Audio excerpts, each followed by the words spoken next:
Everybody gotta put the time in. Wake up, Belize. Wake up, Belize. Voice our opinion and place your calling. WUB.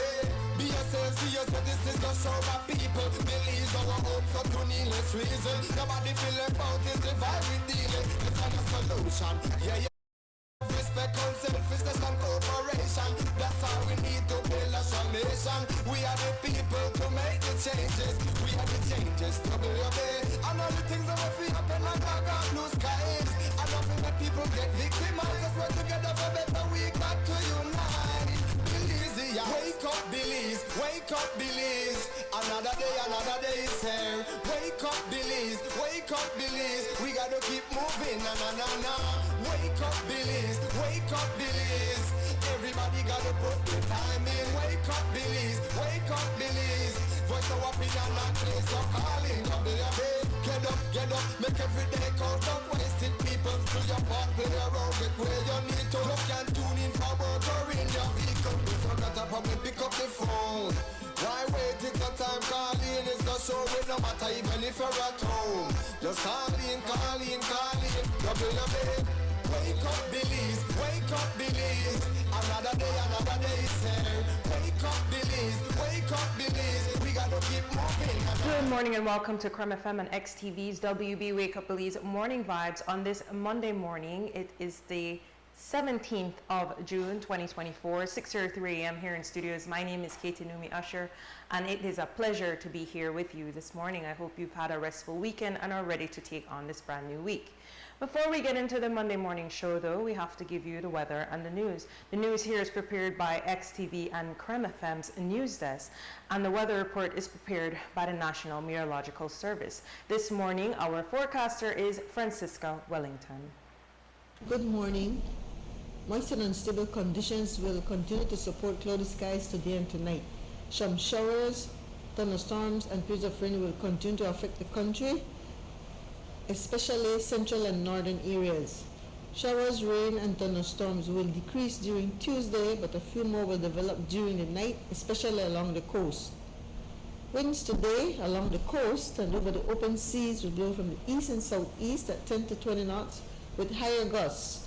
Moderate seas will become rough at times near heavy showers or thunderstorms and in large easterly swells. A small craft caution remains in effect. High tides will occur at 6:02 this morning and 7:40 tonight. Low tides follow at 1:39 this afternoon and 12:39 tomorrow morning. Temperatures this afternoon will peak at 81 Fahrenheit up in the Maya Mountains, 88 along the coast, and 94 inland. The moon will rise at 2:43 this afternoon, and sunset is at 6:29 this evening. In the sargassum forecast, there is a medium chance that a few more sargassumas could affect coastal destinations during the coming days, and an excessive rainfall alert remains in effect for central and northern areas of the country. In the tropical weather outlook, a large area of disturbed weather over Central America, Yucatan Peninsula, and adjacent waters now has a medium chance of becoming a tropical depression during the next couple of days. That's the latest from the Belize Weather Bureau. Do have a pleasant day. The first private radio in Belize since 1989. Creme FM presents the news. Informative, accurate, current information, local, regional, and international news, weather and sports. And now, the news.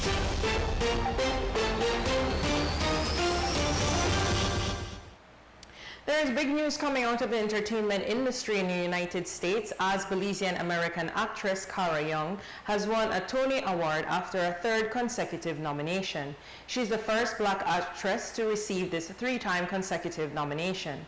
This year, she was nominated for her work in Pearly Victorious. She was born to two Belizean parents in Harlem, New York. The Tony Awards recognize excellence in Broadway performances. Young won the Tony Award for Best Performance by an actress in a featured role in a play. Young went to Gettysburg College in Pennsylvania and then to City College in New York and finally to the New York Conservatory for Dramatic Arts. Her father, Clay Young Sr., was proudly photographed with his daughter on the red carpet at Lincoln Center Sunday night. And Young was not the only Belizean American walking away with a Tony Award Sunday night. 21-year-old Malaya Joy Moon won a Tony for her first professional role, debuting as leading actress in the Alicia Keys musical Hell's Kitchen. She credited much of her success to her mother, Fabia Jeffers, who migrated to the U.S. at 17, and to her father for his support. 50-year-old Doris Grant, recently in the news over land fraud-related charges, was shot early Sunday morning along with her partner, 31-year-old Austin Underwood, a reputed gang figure, as they were heading home after attending a concert. The incident happened sometime around 3 a.m. on South Creek Street in Southside Belize City. They were traveling in a vehicle when at least a dozen shots were fired in their direction. They drove themselves to the hospital, where they were admitted in a stable condition. Grant has since been released. Between 6 and 8 families suffered damages Sunday as a result of flash floods that primarily affected an area near a creek in the village of August Pine Ridge in the Orange Walk district. One family was particularly severely impacted as they lost all their household items. Torrential rain started at around 5:30 this morning and did not hold up for 2 to 3 hours. It is believed that garbage thrown in the drains worsened the situation. NEMO stepped in to assist where needed. The worst hit family is staying with relatives and no shelter had to be opened. The flooding also impaired travel across bridges in nearby communities. Meanwhile, pounding rain that was unleashed on Quintana Roo Friday night caused a majority of the city streets to be submerged underwater and forced the Mexican state to declare a state of emergency. The heavy downpour left several areas in Chetumal barely passable or not at all, as it caused swift and severe flooding. Residents reported experiencing thunderstorms and even waterspouts in some areas. There was a period of intense rain in southeastern Mexico and the Yucatan Peninsula. Other areas affected included Campeche, Chiapas, and Tabasco. Belizeans, especially those up north, were advised to exercise caution and to stay on alert due to the proximity of Chetumal to Belize. On Saturday, Merida began experiencing similar flash floods due to the rains in that area. During the sentence hearing for attorney Oscar Salgado, High Court Justice Nigel Pilgrim asked the DPP whether it was customary for the Department of Human Services, which prepares a Social Inquiry Report SIR, for prisoners if they tend to recommend a sentence they believe should be imposed. As he handed down his sentence on Friday, June 14th, Justice Pilgrim cautioned the Human Services Department about the preparation of the Social Inquiry Reports. Speaking about the tone and substance of the Social Inquiry Report for the Salgado case, Pilgrim commented that SIRs assist in sentencing by applying social science to identify general prospects for rehabilitation and the like. He then stated, quote, "It is not to advise the judge as to what sentence to impose, as was rather unusually done in this case," end quote. He then advised the relevant authority to consider whether such unsolicited advice may be appropriate in the future. Salgado was sentenced to 10 years in prison. His legal team was seeking a non-custodial sentence given that he suffers from metabolic syndrome and has debts including a mortgage he stood a chance of repaying if he could still be out working. 40-year-old Aaron Usher was shot yesterday night at around 10 while hanging out with a group of other men at an open yard at the corner of East Colette Canal and King Street in Belize City. A gunman in an SUV fired upon the group, hitting Usher to the head and foot. He is in a stable condition. There was a fatal road traffic accident in Santa Cruz Village along the Thomas Vincent Ramos Highway between miles 25 and 26. It happened at around 2 a.m. on Saturday and resulted in the death of Hopkins tour guide, 24-year-old Eduardo Palacios. The SUV he was traveling in crashed into the back of a tractor that reportedly had no lights. Traveling with him were 34-year-old Barnaby Quintanilla, 30-year-old Axel Jimenez, and 24-year-old Ana Rodriguez. The other passengers received varying degrees of injuries. Reports are that the driver of the tractor fled the scene. That brings us to the end of this Monday morning newscast. Remember, there is more news on Creme Radio at 10 a.m. during the morning stew package at 12:30, a news brief at 3, and a full news package this evening at 5:15 p.m. Here on XTV, we have a full news package for you this evening at 6 p.m. It is 6:41 a.m. here in studios on this 17th of June 2024. We will take a short break, but stay with us because when we get back, we get into Creme FM and XTV's WB Wake Up Belize Morning Vibes. The first private radio in Belize since 1989. The news. Informative, accurate, current information, local, regional, and international news, weather and sports.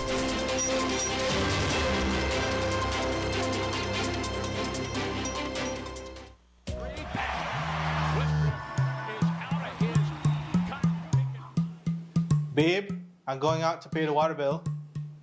You don't need to go out. You could pay it from your phone. Look.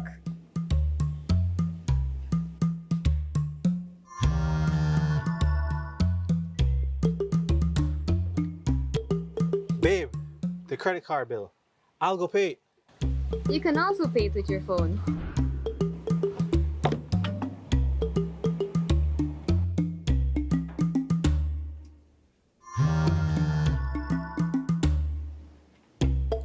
Babe, Yes, love? I need to go deposit the babysitter's pay. You really want to go out, don't you? It's okay. I will make the transfer and you go play ball. With Atlantic Bank Mobile, your personal banking experience is easier and more convenient. Bank your way with any of our digital channels and save time for what matters most. Atlantic Bank, building the future together.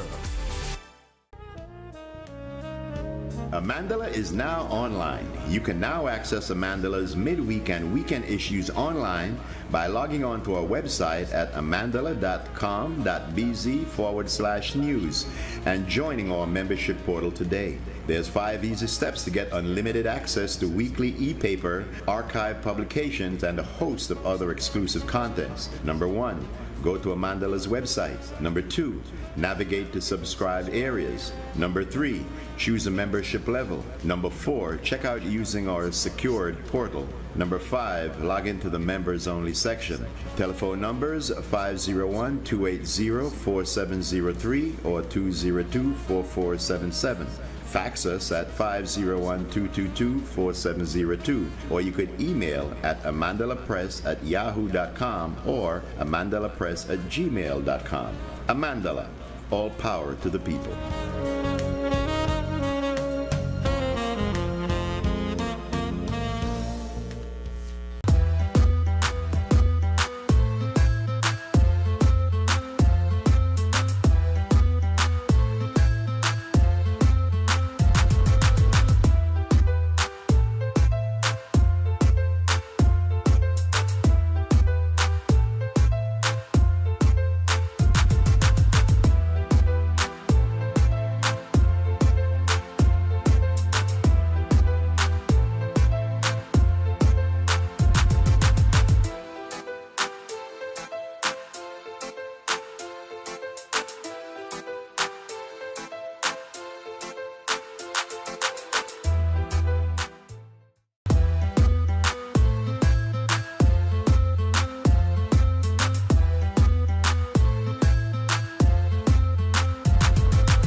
morning and welcome back to XTV and Creme FM's WB Wake Up Belize Morning Vibes on this Monday, 17th June 2024. My name is Katie Numi Usher and I'm joined now by Mose. Hyde. Mose, good morning. How are you? Greetings, good morning, what's up? So a lot of water, we pray for it, no idea. But we just want to remind people that are on the roads traveling, whether you're in your vehicle, on your motorbike, on your bicycle, to please be careful. We got a message from Desiree Arzu that parts of the coastal road are flooded, and then of course we read in the news about the Augustine Pine Ridge area, and then of course in Chetumal, Quintana Roo, there's mass flooding, and also in other areas of southeastern Mexico, Chiapas, Tabasco, and I don't remember the next one, maybe Campeche. I don't want to say the wrong state. Water 101? Water 101. Water 101, no? Right, we beg for it and no idea in our big way. Very Be active. pleased. Nice, lovely. Right, Good. right. Well, now we hope we hear no more Chaleo complaints. Water Oh, sugar water. Should. Water, we don't got water, no country, we not no blackout right now. Shouldn't. But the thing with water is that, you know, if we are reminded, we are low lying, but we're also reminded, unfortunately, I think you mentioned Des was reporting to us via video, WhatsApp, that there was flooding. No, what Des sent was that coastal road is peeling off like crackers. It's peeling off like crackers. Like, all right, that my bad, that me here flooding, but this is not flooding. This this is a biscuit. This is get your money back. This is go get your money back. That's what that is. Whoever it is built this, you go get your money back. You go get your money back for that. That's like crackers. Oh, yeah. And from a biscuit, just a cheaper. One lane, like that. Like wow. This is a freshly minted piece of road. It should not be peeling off like a bad paint job. That's like, you know, like when I scrape off the paint, so put the next layer. Yes. Ooh. Yes. Well, for those listening, basically, man, it looks like that's the coastal road, which I feel is like one of the most traffic. I would say one of the most what's the term I'm looking for? I'm slow on the draw this morning, but as far as importance and functional importance, the coastal road upgrade has been money well spent, but you would hope that you get a good job. And that obviously is suggesting that, and I had told a friend of mine early when the road was being constructed that I looked at it and I felt, man, it seems thin to me. Oh God! Well, I guess you're right because now you're yeah.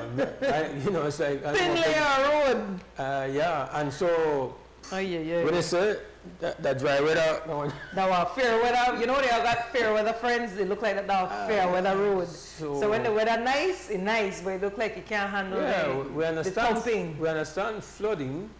Well, yeah. But we don't understand. It just to peel off, though. like sunburn. Like sunburn. Yes. When the skin start to peel off, when it man, I don't know what that is. Desiree, thanks very much for that footage. Listen, I blame Desiree for launching us into negative so quickly. No, man. We got to put the blame squarely on Des. What negative about that though? She tried to prevent people from slide off of the peel off road. I mean, you swerve off of that crack there. We never it goes beyond that. We never open up with the fact that all the millions we spent might have been not, that's the negative part, right? So yeah, I think it serves some kind of alert. I get that, but I want a refund now.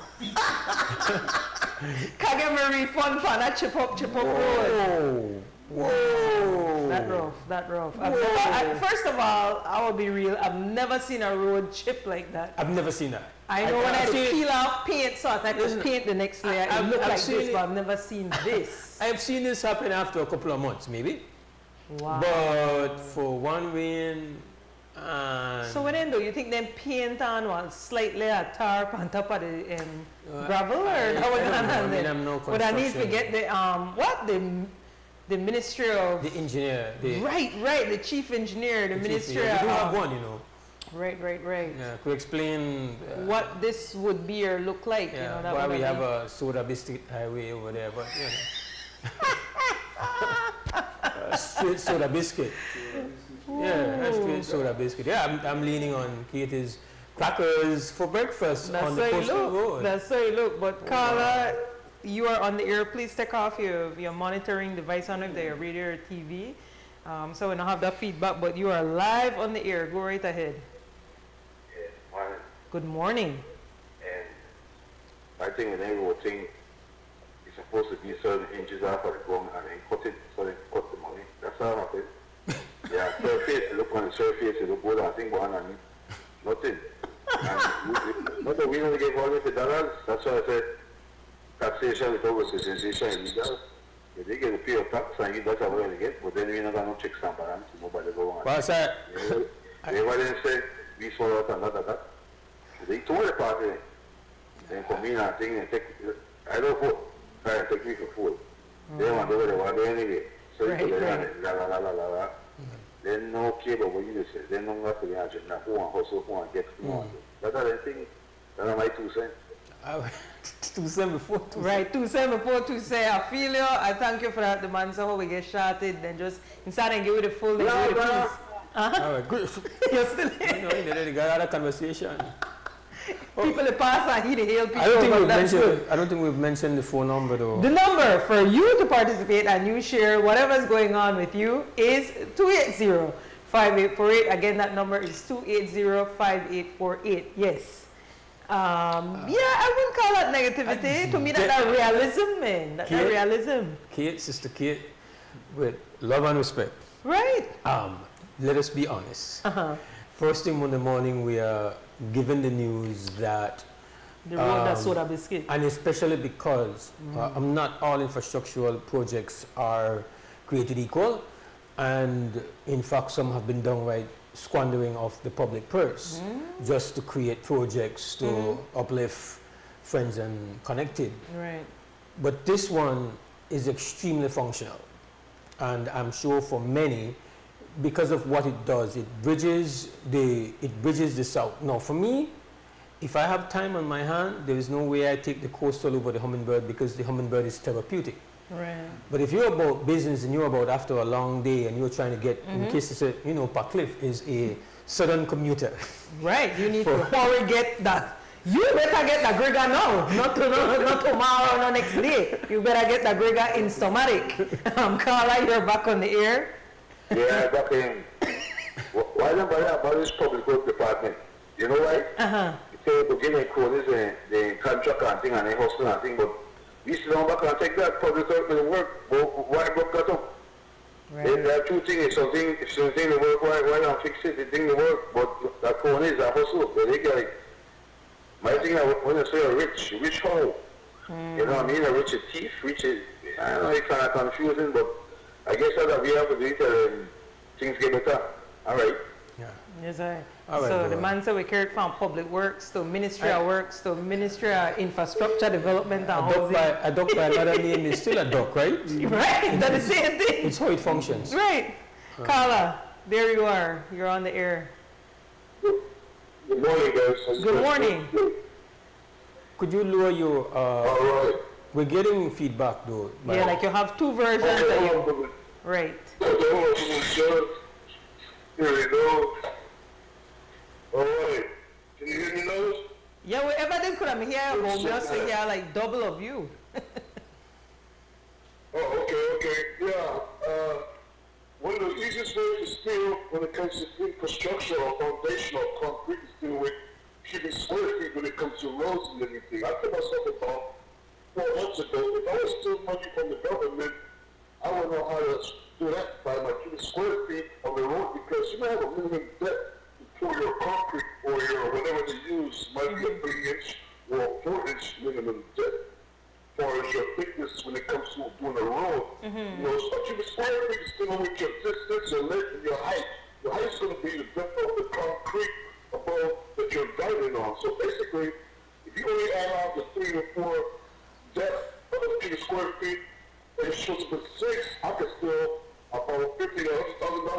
material or money because of the stupid square feet when it comes to infrastructure. So that's why we can steal money from infrastructure by keeping square feet doing roads and thickness. So yes. You hear me? You well, that's why I know the hear, but you hear me in a real mat situation very early palm on the morning, and mats are no mats are like the opposite end of where I know. So I try to keep up with the numbers. I might have lost me at the first square foot. I'm just saying, you know. So in America, when we construction, there's a certain minimum depth when it comes to roads and everything. Yeah, but it's also so before you, but let me just put in that one of the things I understand should be a standard component of road construction contract is that there has to be some line that says if this happens, then you are obligated to come and you have to come and fix it, and you have to come and remedy the situation. I am no engineer. I can remember specifically my first time, even before the road was complete, the first time I went on the road, I was concerned because I was going through some of the areas where they were just doing the construction, and I said, but this just seems thin. But I'm a lay person, and I mentioned it to my friend who has, deep Mananti roots, because he was so excited about the road, and I said, yeah, but I'm concerned about how well it's done. But I think I would hope, and I know that this was UK funded. They ain't cheap anyway, so I mean, woo! Then they were pinch a pound. OMG! They're like, Katie, if you go to Tesco, you get it for like 40p less. So then we might get that. On the coastal road, you need a perfect road on the coastal road because that road, one least mistake, it could be like 8 feet drain. You know what I'm saying? That road back there is kind of terrible if you make a slip back there. One least move wrong, you in an 8-foot drain. Trust me. One of the next things that you have to look at is that we've made certain commitments to put quote unquote for efficiency and cost. We have put transportation of, say, for example, sugar and molasses on the highway. Right. And so we have these heavy double-decker trucks moving across, initially moving across Hummingbird, and you could see the wear and tear because that cost is not factored in. So when we were having the conversation about ultimately what is the true cost of doing a thing one way compared to doing it another way, we just had research being done by a very bright, very smart guy, Brian, for the Commission of Inquiry into Sugar, and I won't take anything away from that. But he's a very sharp, very informed brother. But he and I have had these. So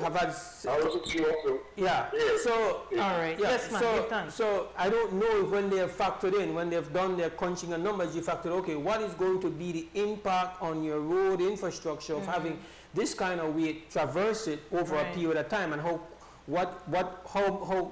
so now you have a highway that might not have been built properly. It might have been a case of scheming off the top, which is standard operating procedure, unfortunately. And then you kind of make that coincide with heavier transportation coming across it. Perfect recipe for what there's sent us. Please, I'm taking no responsibility for the fact that coming off the weekend, coming off Father's Day, that we have launched immediately, even though we have something to celebrate, and I hope that we can. Into that, like 2 seconds. I thought we would have opened with a celebration, and I hope that Brother Clay Young and Sister Vanessa Jenkins Young don't feel like we don't know what a great thing it is that your offspring, the great Kara Young, has done us so proudly by being the first Belizean descendant to walk away with a Tony. And that's like the equivalent. No small thing. That's no small thing. That's on the level of the Grammy, the Oscar. That's what we're talking about. Is that what people try to get, right? The EGOT, the Emmy, the Grammy, the Oscar, the Tony. And when it comes to the Tony compared to the Oscar is commercial, but the Tony is art. That's the way it's generally looked at. So when this is pure acting we're talking about here. This is not commercial, and you're up on stage. Harvey Weinstein kind of. No after effects, no visual effects. Like you are live on a stage in front of an audience. I mean, that again, we know that we have Belizean descendants who are in Hollywood. So I'm not trying to take away from your work in Hollywood. Yeah. And I'm sure. Coleman Domingo. Yeah, doing a thing. Up for an Oscar. We do big things, but this is great. This is legendary stuff. And in fact, not only did she win, which is great, but she has been nominated 3 years consecutively. In fact, we interviewed her the first time when she was nominated right here on the show. And beyond what she's done, when we've gotten the opportunity to speak to her, well, that's an extraordinary interview that we did with her, because her view and her energy, she does not just, oh, by the way, we claim her.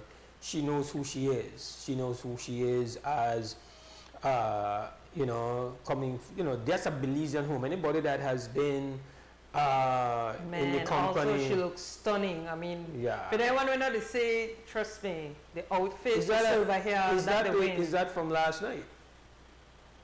Alexa from last night? Just please tell me if it's last night, because I don't know. I didn't watch the. That look though, it's giving. Yeah. Really to give. Yeah, but that's phenomenal, and it's a forced segue from the soda biscuit highway of the coastal road to. What? No, that just somebody sent me a name of a very famous. Alexis sent me a name of a very famous road builder in Belize. I don't know if I should say it. Yeah, but no, phenomenal. Yeah, make we switch out from the road. I think that's incredible. We get back to the road. You want to get back to the road? No, I said we're going to get back to the road, but first I think feel we get the road enough time.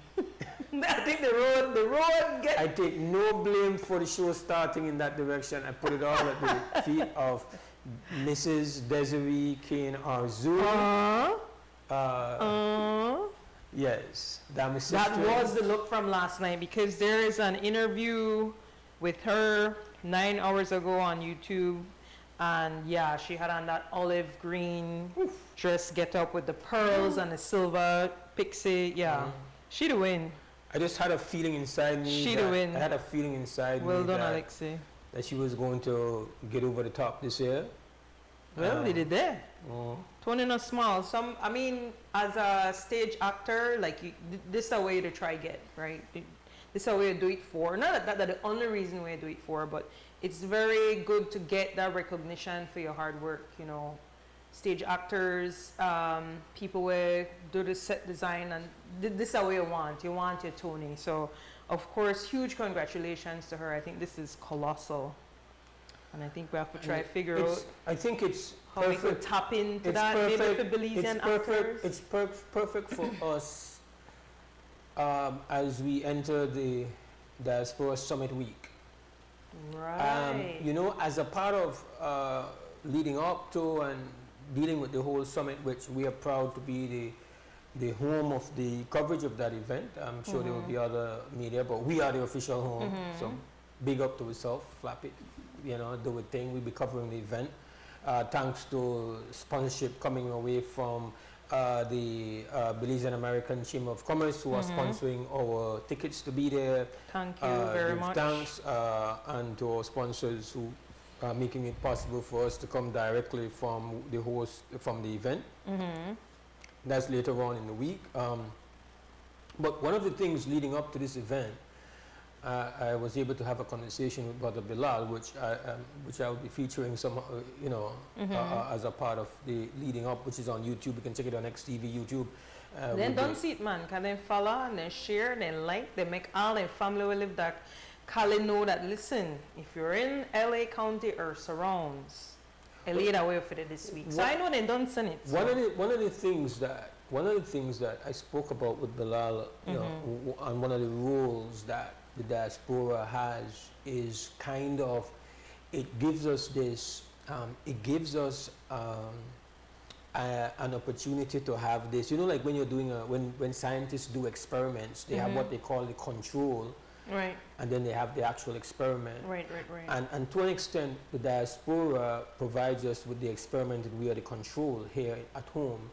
It shows you what the only difference that takes place is that you have same Belizean genetics in a different environment producing one set of results, and then we don't see where we are doing the same with the same gifted genetics that we have at home. So it shows you that we are capable of producing world-class performers, producers, musicians, engineers, when properly invested in, properly supported, properly nurtured.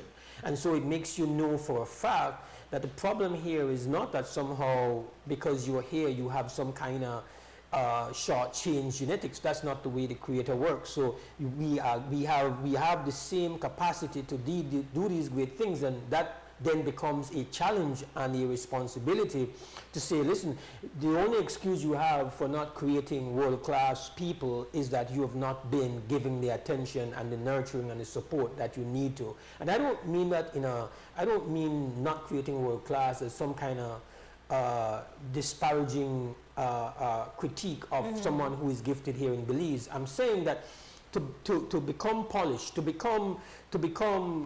elevate what it is you are blessed with takes support and nurturing and work and discipline, and it takes a whole ecosystem that is tuned to develop that. So it's not to say that it makes you less of anything, it's just to say you have not been allowed to grow to your fullest. And I feel that that is a challenge and a responsibility. That's what we're reminded, and it's also an inspiration.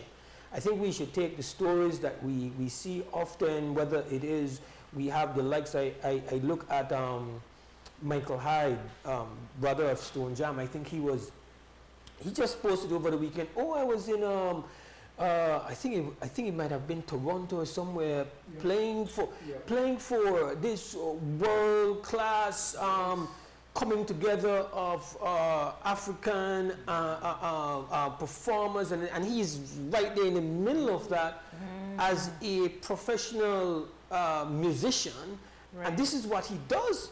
Right. And we have countless stories of that kind of standard and proficiency that should inspire us, but also challenge us. Katie? I think, though, one of the wider conversations, especially when it comes to culture and the diaspora, is that a lot of Belizean artists have no choice but to emigrate because of how very little resources there are, how deficient our cultural infrastructure is, or if it's even existent. And so I think the wider conversation is that what would inspire then Belizean culture workers to stay in Belize. And it's something that, as much as I love Belize and I have one nationality and I don't ever see myself to go anywhere else, I have been, for the past maybe 5 years doing a lot of deep questioning as what that for your career, not for yourself as a Belizean, but for yourself as a culture producer, whether you're a musician, a dancer, an actor, a visual artist, or a writer. It's very difficult to stay in Belize, and then if you add the aspects of gender and race, it becomes even more complicated when you have the intersections of these marginalizations. So I think when I see these culture workers, especially in diaspora, excelling, I'm reminded that sometimes you just have to flee. And I know that there's a big conversation. It's one of the conversations whenever we talk about diaspora, there's always this pushback, they never stay and fight. But I think we need to really consider that asking people to stay and fight, there's a consequence to that, to their time, to their craft, to their efforts, because sometimes, I sit down and I say, man, I've been to do this now for maybe 16, 17 years. And then you just wonder, where do you go with it all? All the work for what? So I really enjoy seeing all the culture producers in diaspora, and not all of them are in the States, I always think about, Errolyn Wallen. I'm sure I'm saying the wrong I'm sure I'm saying the wrong name, but she lives in the UK, and she's a phenomenal composer, and she just does these massive concerts, you know, all over the UK and Europe and even in the States. And then you think like Frankie Renaud, and like, you know, again, fabulous composer, comes to Belize, you know, very frequently in the summer and does productions here. But I think what needs to happen, and I'm glad that we're having, like you said, to me this time is just the perfect time, how this to align with the summit, is that we need to have the conversation of how we can better support our culture producers, that the state, it's funny too that I'm also reading this article, and it's specifically talking about filmmaking in Iran, but it's talking about how the state kind of like derelict duties, you know, like just retreat from what it's supposed to do and kind of leaves its citizens to their own devices. And then you think about, yeah, we got a Soda Biscuit Road where, you know, money was invested in that. And then you have, right, money was invested in the Soda Biscuit Road. But then you have these phenomenal athletes and culture Somebody just producers. joining us might be like, what the? What the going with the which Soda Biscuit Road? Where I could find that? And I just made a wonder because there was also another UK and Taiwan or whatever invested road in San Esteban, which big up to that. The people of San Esteban, long time, they need a road, long time. They never just today that road shall happen. But it does make you wonder, you know, like even when there's investment, a lot of times you have to question, you know, what kind of investment, how that investment is used. Is it to the benefit of the people who need to use that road? Because that Lee Coastal, that is very pivotal to a lot of businesses because time and money. So you could do the Hummingbird, but it would be better or quicker. So the Biscuit Road is back in full effect. It'll be quicker, you just cut through there, you know, because you get your product down south or you get your product from down south up north and you move it along. It's huge for people who own the tourism industry in the south. Absolutely. Moving your people is going to cost you less. You know, it's so many different things. But just to kind of, I think, you know, as you were mentioning some of the people and the fact that ultimately, even if we were, and even when we become, because that has to be our view that we will become optimized in the kind of environment we have for artists. Artists will still seek higher heights, different things. That's just the energy of artists. But what we don't want is the fact that it becomes a kind of a survival thing, where it's not because of seeing, okay, I would like to see what it is to be on Broadway, or I would like to see what it is to go and play somewhere in an orchestra somewhere. That's beautiful. But as you have, you know, kind of characterized it, very often it's a survival thing where you do it. So I think about the young man, Jamie is his name? Yes. Who is dancing on Lion King. Fabulous dancer. And you think don't know about Jamie, get to know Jamie. What would he have been? Jamie Thompson, right? What would he have been if he had not had the not decided to make? That's a big choice for somebody to make, you know, to say. If he left yard and go elsewhere. And say, I just going into the great unknown. I'm going into environments where I won't have the level of familiarity. I won't have the, you know. I don't have the network, remember? Because people will don't know. Yeah, people don't know. And, you know, so I think it's an extraordinary story, extraordinary achievement. Again, they do it, and we are reminded of what they've done with maybe an occasional article in the newspaper, or maybe when they come home, you know, oh, hi, yeah, man, you're doing big things out there. It's not as if though we do a good job of covering all the things that they're doing constantly. But again, we feel obligated to have these conversations, this Diaspora Summit, but also, at the end of the day, we're happy and proud. And that is the first. Overjoyed. We're more than proud, we're just overjoyed. Yeah, just I love to see people, you know, not only pursue their dreams, but like reach those highlights. It's so important. And it's so inspirational because honestly, when, you know, of course, a lot of good art, and I will never deny that, a lot of good art comes out of scarcity, right? I did talk about Iran, you know, filmmaking. A lot of good art too also comes from not being funded by the state, because then the state not have as much control or say or control, of what kind of art you produce, because art, culture a lot of times is in counter to the state. So I always say, a lot of time, I don't know if I want all that much interference because, if the support, fine, but support sometimes come with interference. But it's inspiring to me because a lot of times it's like, I just feel like, you move into the dark, you don't even have a place to put your creative outputs. We don't have facilities. To me, that like, when I'm gonna have these conversations the week before and talking about all the lack of facilities and infrastructure when it comes to athleticism or athletes in Belize, I'm in the exact same conversation when it comes to art, in that we don't have the facilities, we don't have the institutions, we don't have the recording studios, we don't have the dance studios, like we don't have anything.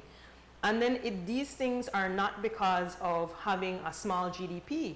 Like whenever you say, for people who live in Miami, there's Art Basel, and Haiti and Cuba, they're up there. Like they have the dancers, the actors, the visual artists.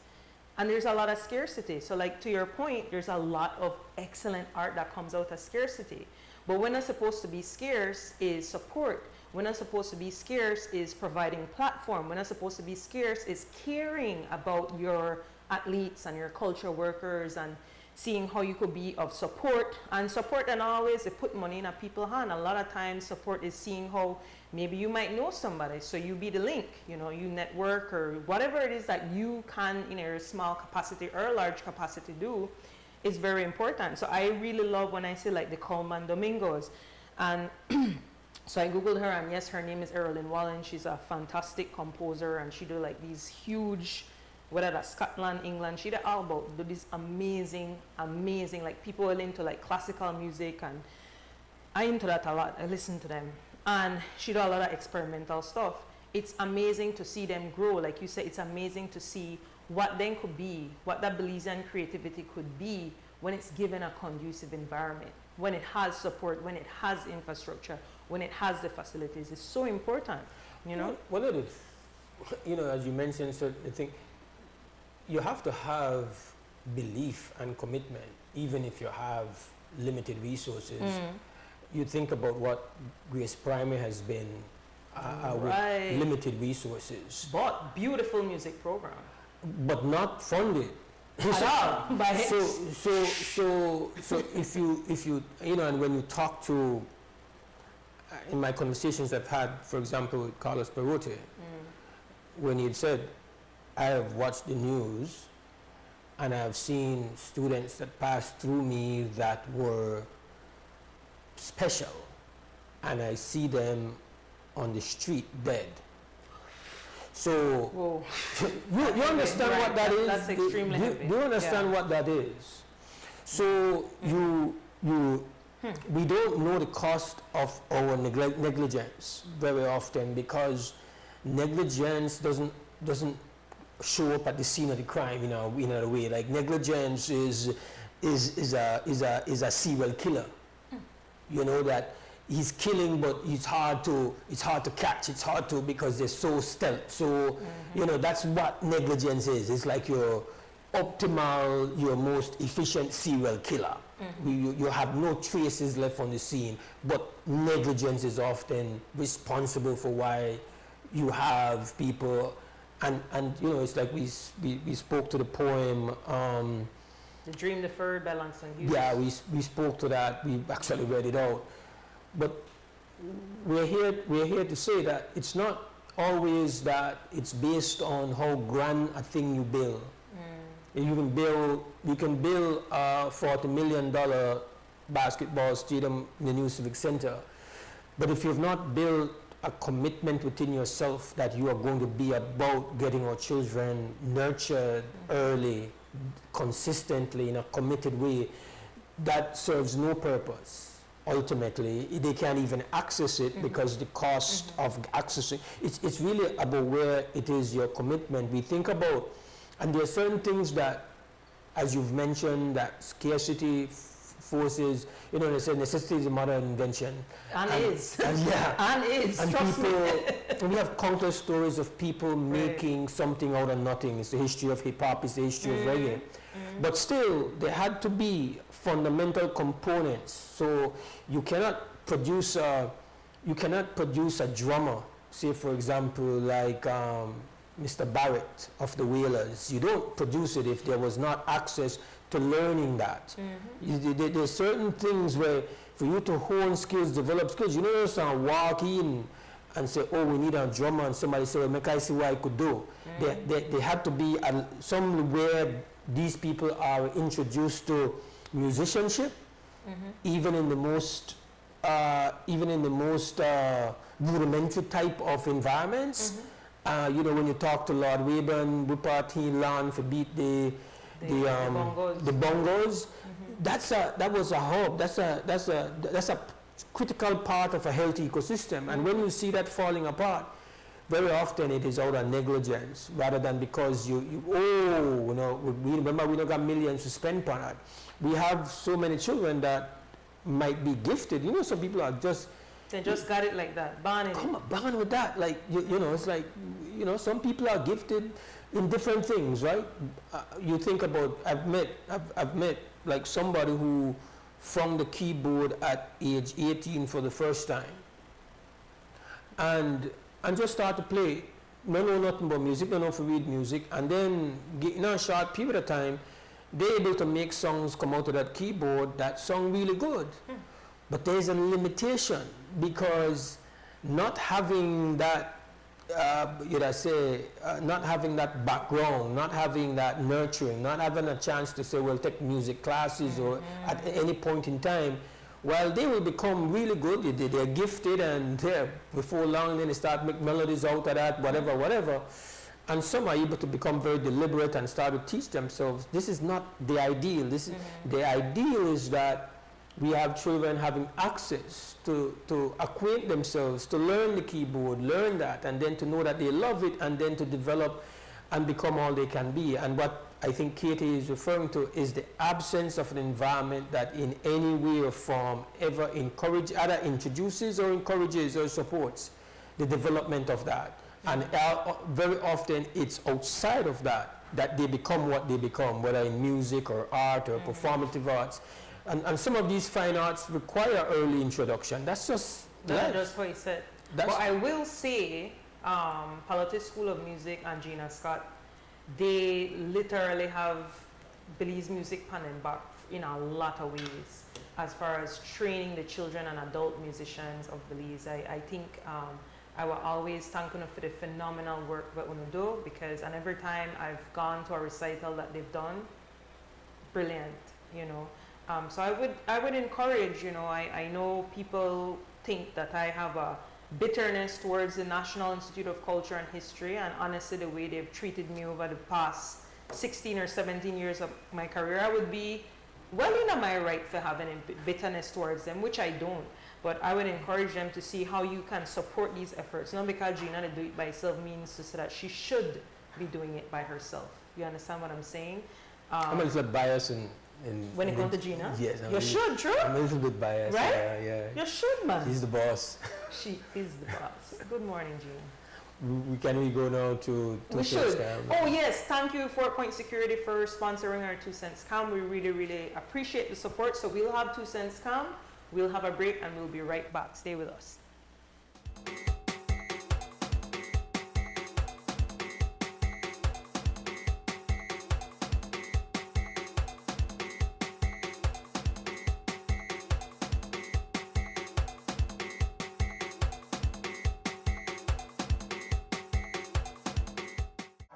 You're watching WB and this is XTV, and you know there's a lot of talking going around.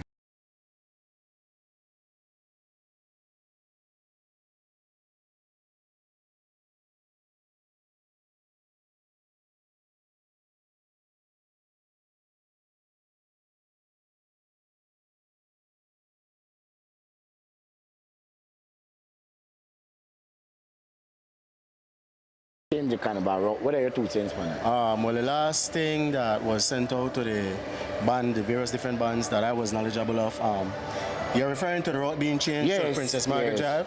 I have mixed emotions about the reason being is that I'm from Southside and I feel like Southside people are getting left out. Yeah. However, at the end of the day, we have to take into consideration that in the event of any mishaps whereby that the ambulance or the fire engines or anything should get out, for any emergency. We have to weigh with pros and with cons. But for me, I kind of leave mixed both, if to be quite honest. That's your 2 cents? That's my 2 cents about it. All right.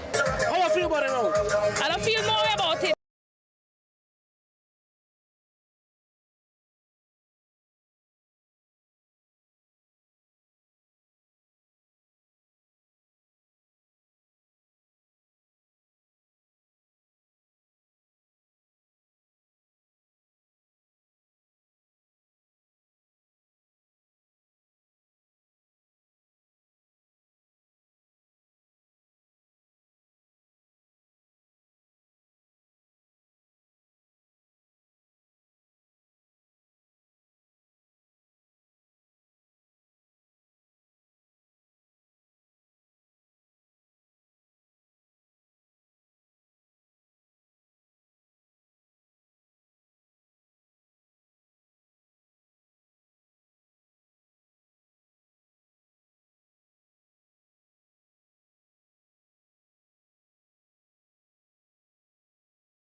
morning and welcome back to Creme FM and XTV's WB Wake Up Belize Morning Vibes. My name is Katie Numi Usher. I'm here with Mose, Hyde, and you're listening or watching or streaming on any of the apps, and we want to thank you so much for spending your morning with us.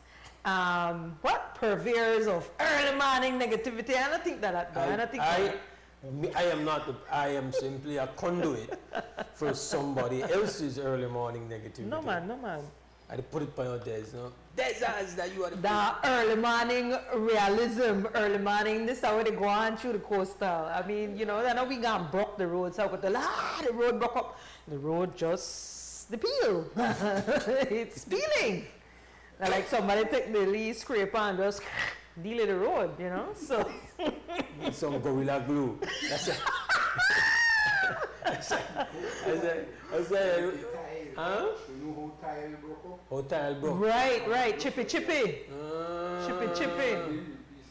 Start a lift. It's not what we wanted to see and talk about early in the morning. Again, as we mentioned, these are images sent to us from the coastal road, which has become a significant artery. It's been very functional. Some of the infrastructural projects taken on over the years by various administrations sometimes make you go like, why? But this one definitely not under that banner there. This one has served the purpose. It's really been instrumental for commercial activity and for people who are trying to get down south, especially when all the way to PG. It's like, yeah, I could deal with some of this shortening of the trip. Right. Cut that trip short. I'm a hummingbird lover myself. Of course. But there's no denying that if you're doing something, you have a mission to go run down south, and you're doing it in a turn around in one day. Listen, you see where it comes in. Yeah, you value that cut in your road. I don't know the terms of the contract, but obviously that should be embarrassing to any contractor that happens after the first little bit of water falls on the road. Again, we have cited different other complications, but that's how the show began with the Soda Biscuit Road. And apparently, you know, it might hurt some feelings that we characterize the road as such. If that's Soda Biscuit, that's Soda Biscuit. What am I to say? The thing that peel off? It peel off? What you could do about that? Color on the air, please take off whatever you're monitoring on so we don't get the feedback. Go right ahead. Yes, sir. It's KT, You call the road Soda Biscuit? Well, to me, that's so it crack up like a soda biscuit. You know, when a soda biscuit, you take it out of the plastic and as you take it out of the bag, it doesn't pop off. I nearly feel like it worse than that. Okay. You have to with everything you do. They're not just for money.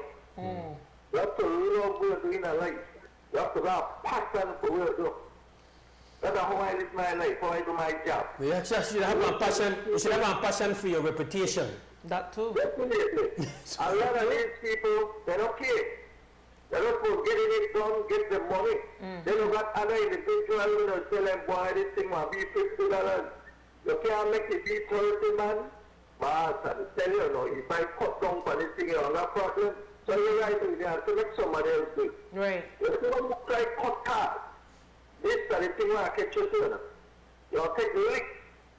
Just by a lot of time to people bid, and then to people get the thing there and a bid, and then you'll get a situation like this. And this will happen all over this country. Because they try cut cars, but the land around you end up to pay more. Because you have to bid 2, 3, 4 times, and it's trying to get this country for years. And one thing over and over, continue to spend money for. Do it good one time. You'll get the same problem for the northern road, to the boats. You'll get the same problem. Because they try cut cars and try to spread the money out. Yes, that is good. I look good for you.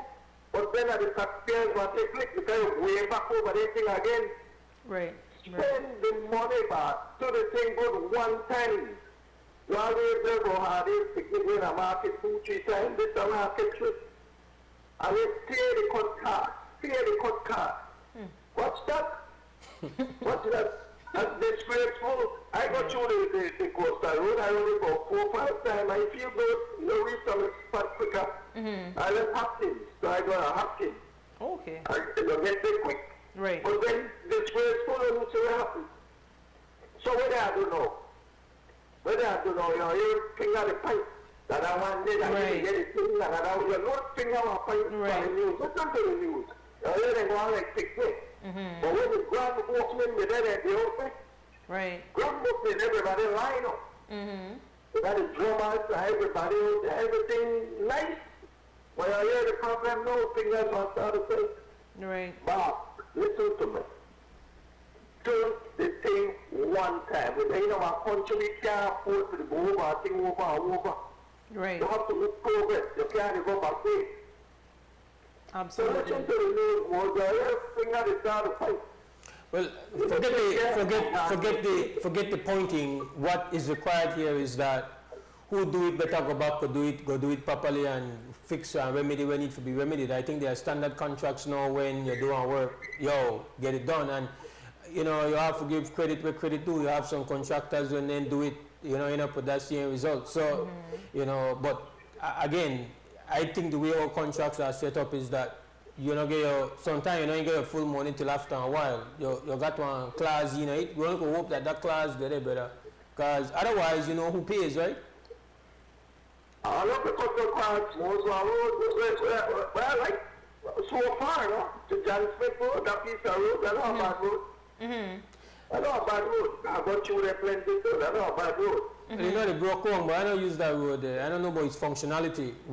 Insofar as a road that's been well made, that I don't see none on it, and I prefer it. That road use plenty, because you cut down a lot of time to people who are put down and I don't share that. I don't share that opinion on functionality though. But I'll tell you about it. You see a road like that?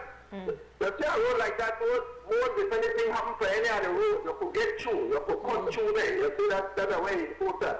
Because an accident happens, I have to run through our next road. That's the way or if you want to shut down the bridge because you want to open it again, which was done. So the whole road was shut down, and that way you had to use that. But then the thing is that John Smith, sir, I don't know what hours you to use that road, but that road no got no light.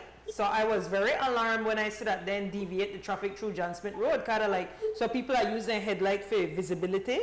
Remember, Manatee live through there.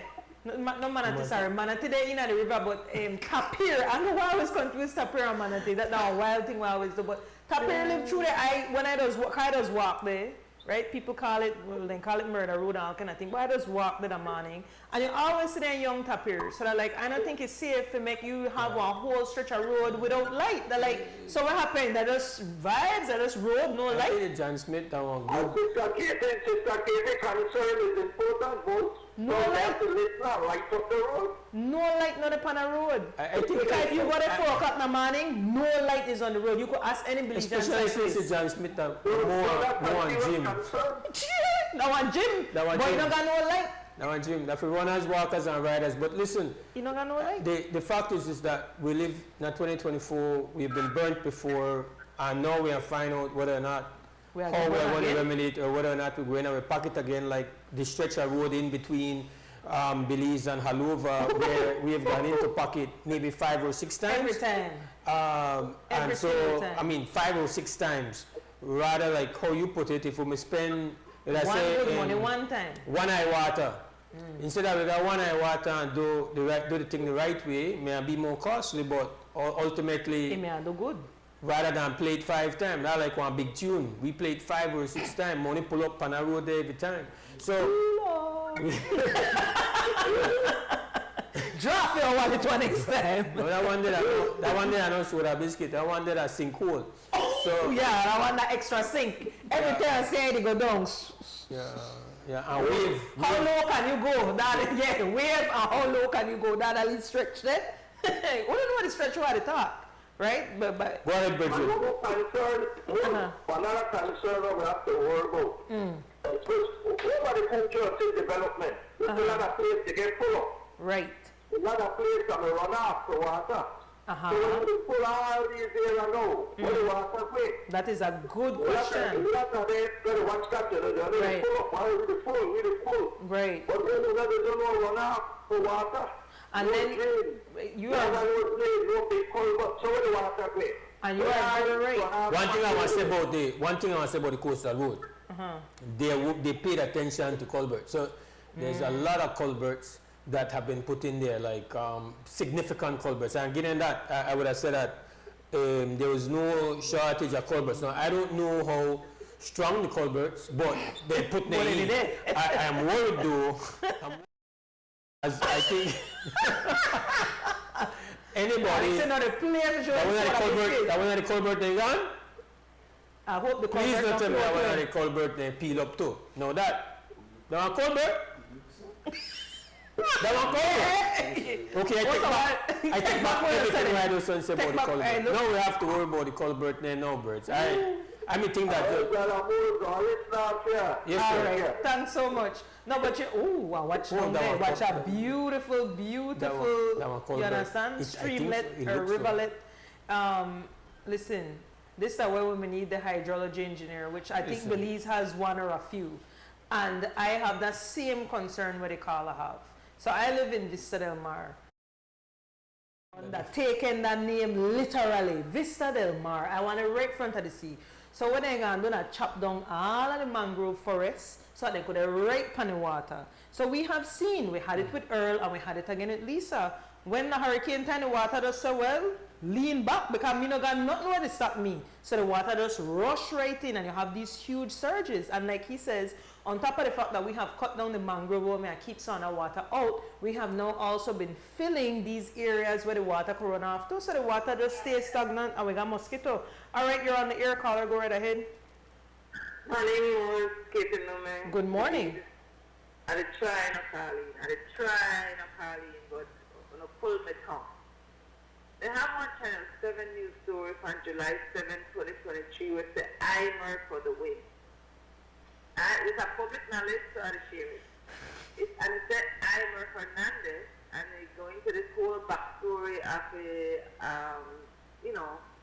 he's got the Vegas nephew, they used the UDP hustle Socrates, blah, blah, blah. When you could check it out, it said Imer for the win is posted July 7, 2023. But what's interesting in listening to the story, it's happening on a UDP administration. The PUP administration come in and in court John Britannia, leader of the opposition, this in February 2020, the government of Belize proudly announced that they have signed 2 contracts for the paving of the coastal road totaling $133,192,025.14. Emma Hernandez said, no, listen now, this get vetted now. One of the contractors in that consortium has been widely criticized in Belize for what I've seen as manifestly, I think that the word, substandard work. You have head of DFID Hyde and Steve Cossette said, okay, so all of their procurement is done in accordance with the highest procurement standards. CDB has incredibly stringent procurement guidelines, and indeed, in the context of this particular procurement, was able to provide a no objection each stage of the process. Then you have, look here, what I can understand, this gets done regionally, locally, so I want the media workers who will not back down, hold them accountable. We need to see the contract. We need to see, we need to get a good attorney for every letter of that contract. So to hold the hell, we end up with, no, we don't start, we'll have that. Then, since I'd rather make we know, thank you for making we know, but then I will hold it to you to accountable for the biscuit road. For the biscuit road, then for the soda biscuit road, soda biscuit road, after the soldiers, this is the man road, this is the soda biscuit road. So we, taking back thing like Joe, we really have to get serious about holding the state and every single person accountable. Because of we money. It's of we money. They get misused. We need to get value. So make we start with the divisions at home and abroad. Hold the state accountable. I don't want to have in all the conversations we're having, and I just spoke to my bedroom We got the guy Deep Man and the Roots. They tell I remember when I tell you that my observation is that the road thing and the man, I say, man, you tell me that onion skin. But I think beyond that, I was not anticipating that this would be so, like, just one first rain come and this will happen. I mean, think when it happen is that you want start to chief. Like you could see when the road the chief, it started chief, then it broke down over a period of time.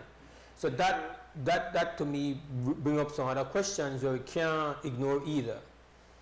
And my bias in the matter, I want to disclose. Ultimately, I was the president of the Christian Workers Union.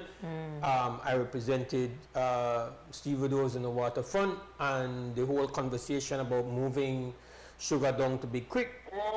I can recall only maybe Ms. Corey as raising the point about the concern or what the cost would be when you say, oh, I save money to do it this way, but you have to factor in all the complications and expenses.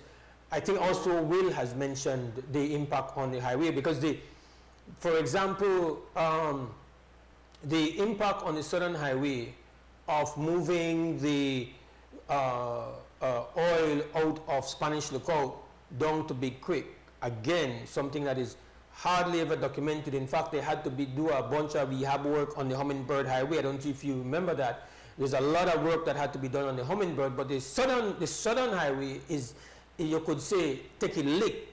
And, you know, people, listen, like with anything, weight matters. So you have these heavy vehicles. Now, if you don't know, the moving of sugar and molasses down south involve using these double trailer type vehicles that ASR has.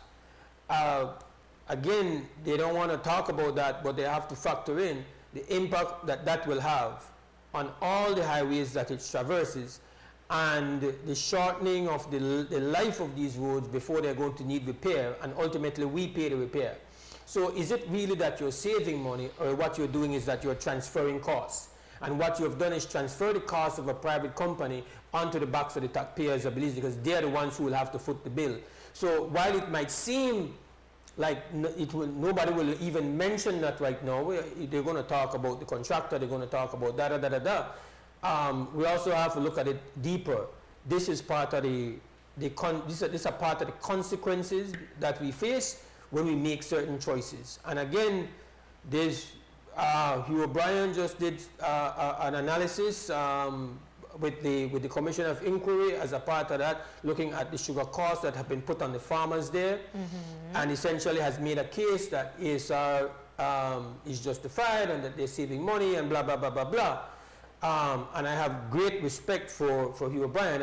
I think he's one of the brightest guys I've had conversations with here in this country. I'll give him that. But I have not read the report. I don't know if there's any consideration given for what the impact is going to be for taxpayers, and infrastructure is one of them. But that's something that I want to put in the equation as well, Sister Yaya. Excellent, Mose. I'm glad you bring that up, because even at the moment I never really think about it, but I want a very valid point, and to show how these things are interconnected. They are not individuals in store. They are an impact on people's lives. Then stevedores and their families, and then 35, 36 people who they terminate without cars till they suffer in a 2024. I mean, when I talked earlier about the skills of Belizeans, and you compared with the one with the home as creatives and the ones they have brought, and some of them people could be the children at stevedores, they could be the children of kin farmers. You talk about working class people whose lives are forever changed because of decisions that people make and not have no care, not really think about how it will impact people's lives when they make policies, when they give people contracts, when people do work when we're not to get value for money. And Belizean people, only we could look out for we interest. Only we. So as much as we take things make laugh, we need to start the war with self, and the people they want to vote, and want to vote by the crowd, vote there into power to look after for we interest, and systemically then change, and like the other one said, it gets global, it naturally breeze. We allow it, you know. We allow it, so we have to change it to make today be better, not tomorrow. Respect to having these friends and to have them kind of real, honest conversation. And you don't have to take bad thing make joke. I tell you, wasn't on the name, I think bad thing make. I met people that take bad thing make joke before I show. Bad thing make laugh. Bad thing make laugh. Bad thing make laugh. That one Billy saying. That we never invent that. That's something we've been saying for a long time. Well, the popularizing for that. Yeah, so yeah. We just simply. Bad thing make laugh. Yeah. You know, and you know. That was saying, right? Popular saying. Popular saying. Yeah. So, and then because we know, like even in the 70s, I remember Creole proverb being a way of communication. No, I can't even remember it. I have to listen to people like Mose because I would say the English grandfather or even extra people of that generation. One of the time I'm like, shucks, you know, line on here. Like the wisdom of African people realizes that people calling themselves Creole people. I miss the Creole proverbs of a way of holding on to African legacy and how we communicate. So again, taking bad thing make laugh. This is serious business this morning. All of the people are there for these people. All right. Give thanks all the time. A morning when we share talk more about Cara Young's great accomplishment. We are dealing with the Biscuit Road. Soda we're biscuit. Gone there. We're Listen, gone to the Soda Biscuit I want to Road. say that you call it crackers first, and then right. It's thin and frail. You know, it just chip. You don't want to do it, right. But you're right. We need to take out soda biscuit out of the package. You get the crack out. Right. It ain't very hard to take out. Listen, much less try put a lemon sharp jelly pan. Take soda biscuit out of is this what caused a soda biscuit to become a soda biscuit? Yeah, it's like flooding. Why look on that, man. Okay. So after this water receded, everything chipped away. Flooding happens. Right. Flood happens. Flood happens. You have seen the photos at Chetamal? No, I hear Chetamal there. Literally underwater. Yeah, I got some of the photos on Chetamal. Chetamal flood the heck out. I was like, whoa. Chetamal easy if you catch water, you know, like leave it out. Because just like us too, sea level, right? Flooding happens. No, they say Merida detect lake because again, Merida close to the with sea level. New York flood out. Well, remember New York, Lee Island, Miami flood out. Just Miami stay underwater. Then like a Vibes Cartel song underwater. They live that for their life. So flooding happens. Drainage. Drainage. The draining. Supposed to happen. Yeah. And then the road still being there after the flood. Supposed to happen too. Supposed to happen. We don't expect the road to go with the water. Right. That's like, hold up, wait. No, not trying to be with the bath water. Like not trying the road with the water recede. No, the road. We want the water go, but what the road say? We need the road to continue traverse. Right? Where the road going? The road going along in the water, unfortunately. No, man. You're wrong for that. So we need to figure out. I do remember, and thanks Sister Yaya for bringing that up. I do remember, yes, that they asked the Minister of Infrastructure, Development and Housing, Mr. Espat, what he thought about working with Emer, because he was one of the ones who made a main out of Emer. Because remember, you know, Julius Espat is an architect by profession.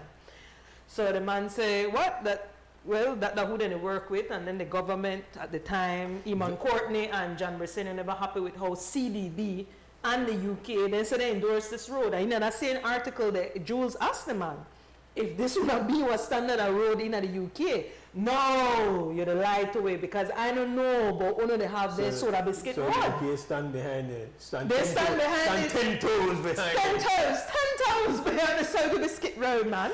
I'm like, what? No, man. The man said, yes, we don't have road like this in the UK to drive pan. So soda biscuit, that was international standard. It look like that was international standard for road.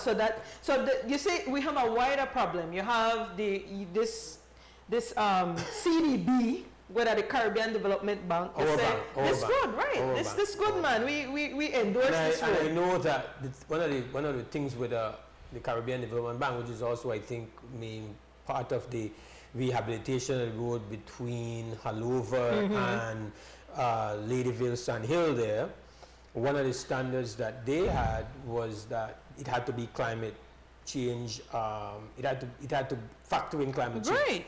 So CDB, I thought, I am under the understanding that they have certain standards. So one would have to question where for their standards. It look like for the standards that underneath the floor. I don't know. It's kind of wild, man. It's kind of wild the things that way. I know that they not got road like this in UK. Try for me. Not do me that. Not treat me like a fool. Cause I'm not fool. I don't know. But I agree with Sister Yaya that there has to be an accounting. Right. And obviously, the road is going to have to be fixed. Right? And who's going to bear that cost? Well, they're usually we.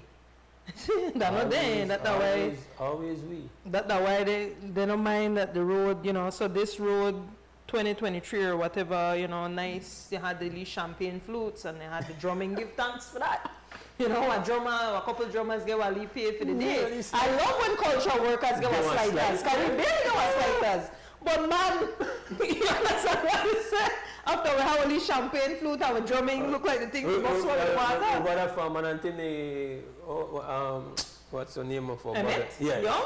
I hope so. I hope that you make a money off of that drumming brethren. Because Emmett Young, like what I say, fun and jokes aside, Emmett Young, that was Creole drummer. You see how you got Garifuna drumming? Well, he's a Creole drummer. The brother gone all the way to the continent. I want to say Mali, but maybe they're not Mali, so maybe I'm not going to which African country he visited. But he gone and do a drumming workshop over there and he came back. And he has a Drums Not Guns initiative, which he started in Gales Point, which he continued in Punta Gorda, and which also has a offshoot here in Belize City. Very, very important program. And so drumming is essential as, descendants of Africans. We understand what drumming is for us. And I don't know, because the strength and the drum couldn't keep the road together, but that's enough for he fact. That's like that our only problem. This is our engineer. Ask day one. Like what his sister said with why the price of the bread this up, ask day one. So we need to ask day one why this is the price of the why the road, the chip. Like one soda biscuit. Leave it at water. Gone. Can we take a break? We need to take a break, Pana One. So we'll take a break, stay with us, we'll be right back. Power on with confidence. Design Depot brings you an attractive selection of GE appliances, including microwaves, washers, dryers, refrigerators, dishwashers, countertop appliances, and more. We understand the importance of appliances that not only endure, but also excel in performance. As your trusted GE USA authorized dealer, we stand for reliability and performance, ensuring that you can power on with confidence. Visit us today and power on with efficient, reliable, and energy-saving solutions with GE appliances from Design Depot. Design Depot, all in one place.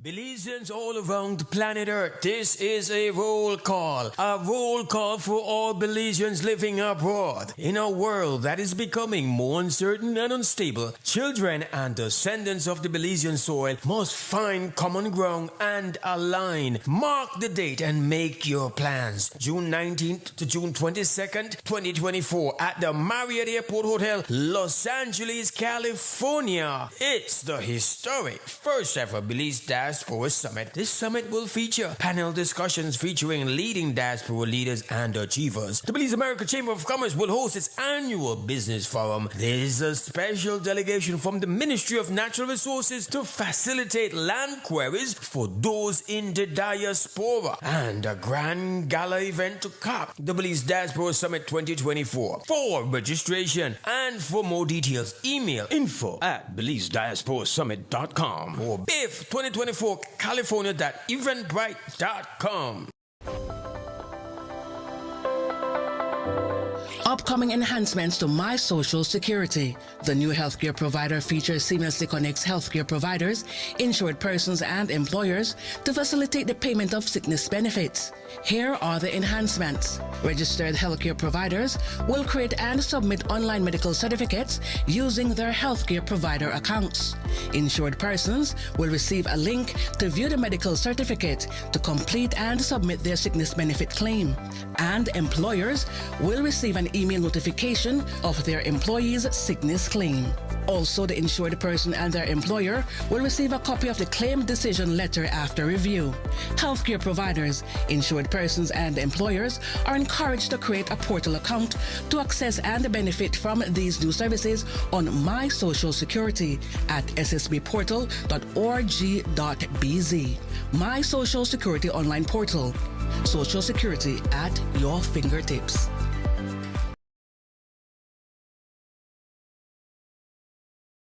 In a world driven by technology, the Digi Scholarship Program opens doors to endless possibilities.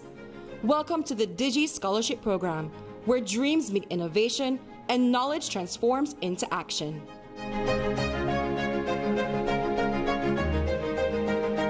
I'm Shelly Nicole, and being a recipient of the Digi Scholarship Program has helped me do my best throughout the 4 years of high school. I felt that the financial burden on my family was at ease with one less bill to pay and one to worry about. Of course, this scholarship held expectations for me, but that never weighed me down. If anything, it made me work harder to show my true potential. The support from the Digi Scholarship Program not only relieved financial strain, but also instilled a sense of responsibility and determination in me to further excel academically. As I prepare to graduate, I am grateful for the opportunities this scholarship has provided, and I'm eager to continue striving for success in the future. Join the Digi Scholarship Program today and embark on a journey of empowerment, education, and excellence. Visit our website to learn more about how you can be a part of this life-changing opportunity. Apply now and unlock your potential with Digi. Digi, our national telecom. Where your prescription? What are the best place we go? Freetown Drugstore. Bam City. When the drugstore then close up the night and pan Sunday and holidays, which one open? Freetown Drugstore. Bam City. When you need somebody to talk to about your medication, who you are turn to? Bam City. We have been serving the general public for more than 30 years with fast, professional, and efficient services. We will continue doing so with honesty, integrity, and consistency. This is the loyal Freetown Drugstore crew, always happily serving the general public at 28 Freetown Road, Belize City. Telephone 223-2876.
Creme FM, XTV, WB Wake Up Belize Morning Vibes on this beautiful You're not Monday. good, Sister Katie. I know good? You're not good. I know good? No, man. Sometimes, well, you're not good.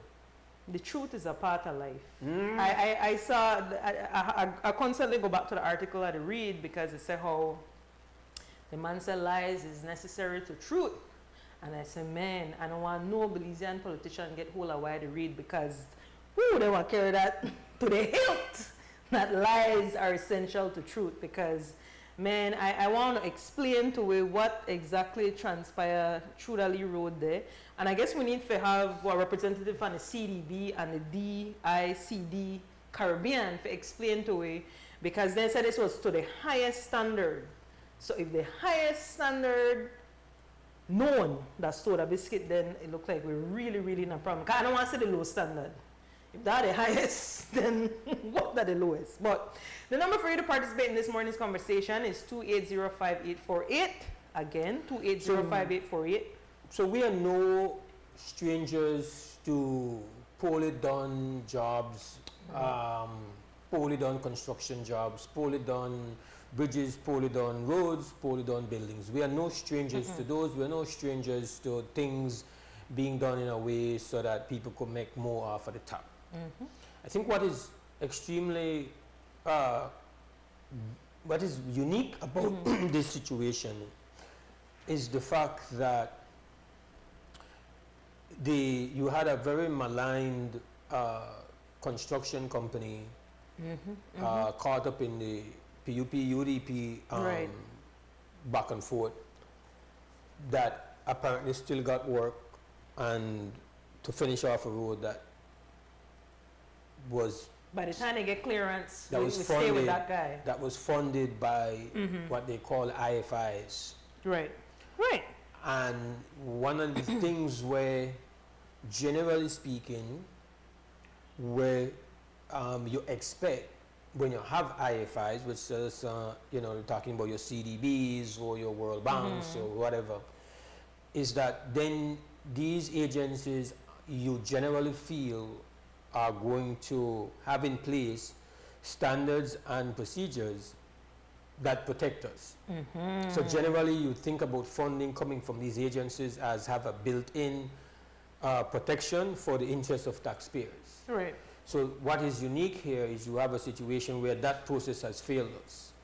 But what is also unique is that this matter was vented publicly via the news story referred to by Sister Yaya with Channel 7. I don't know if we were a part of that, if we also carried that story when it was done. I don't have access to our, we just know that this was a matter where these people representing these agencies were specifically asked to speak on whether or not they were comfortable and whether or not protocol and standards were done to protect ultimately our interests.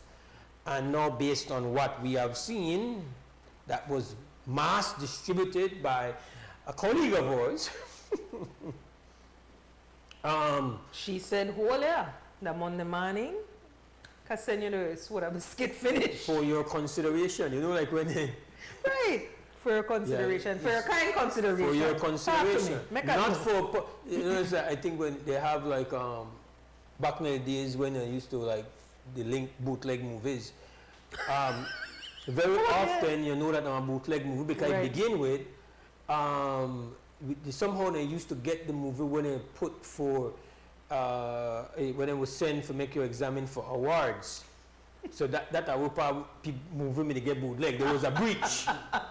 And so it's for award. So somebody in that panel me like, make money off of this. Not for public, but for your promo consideration.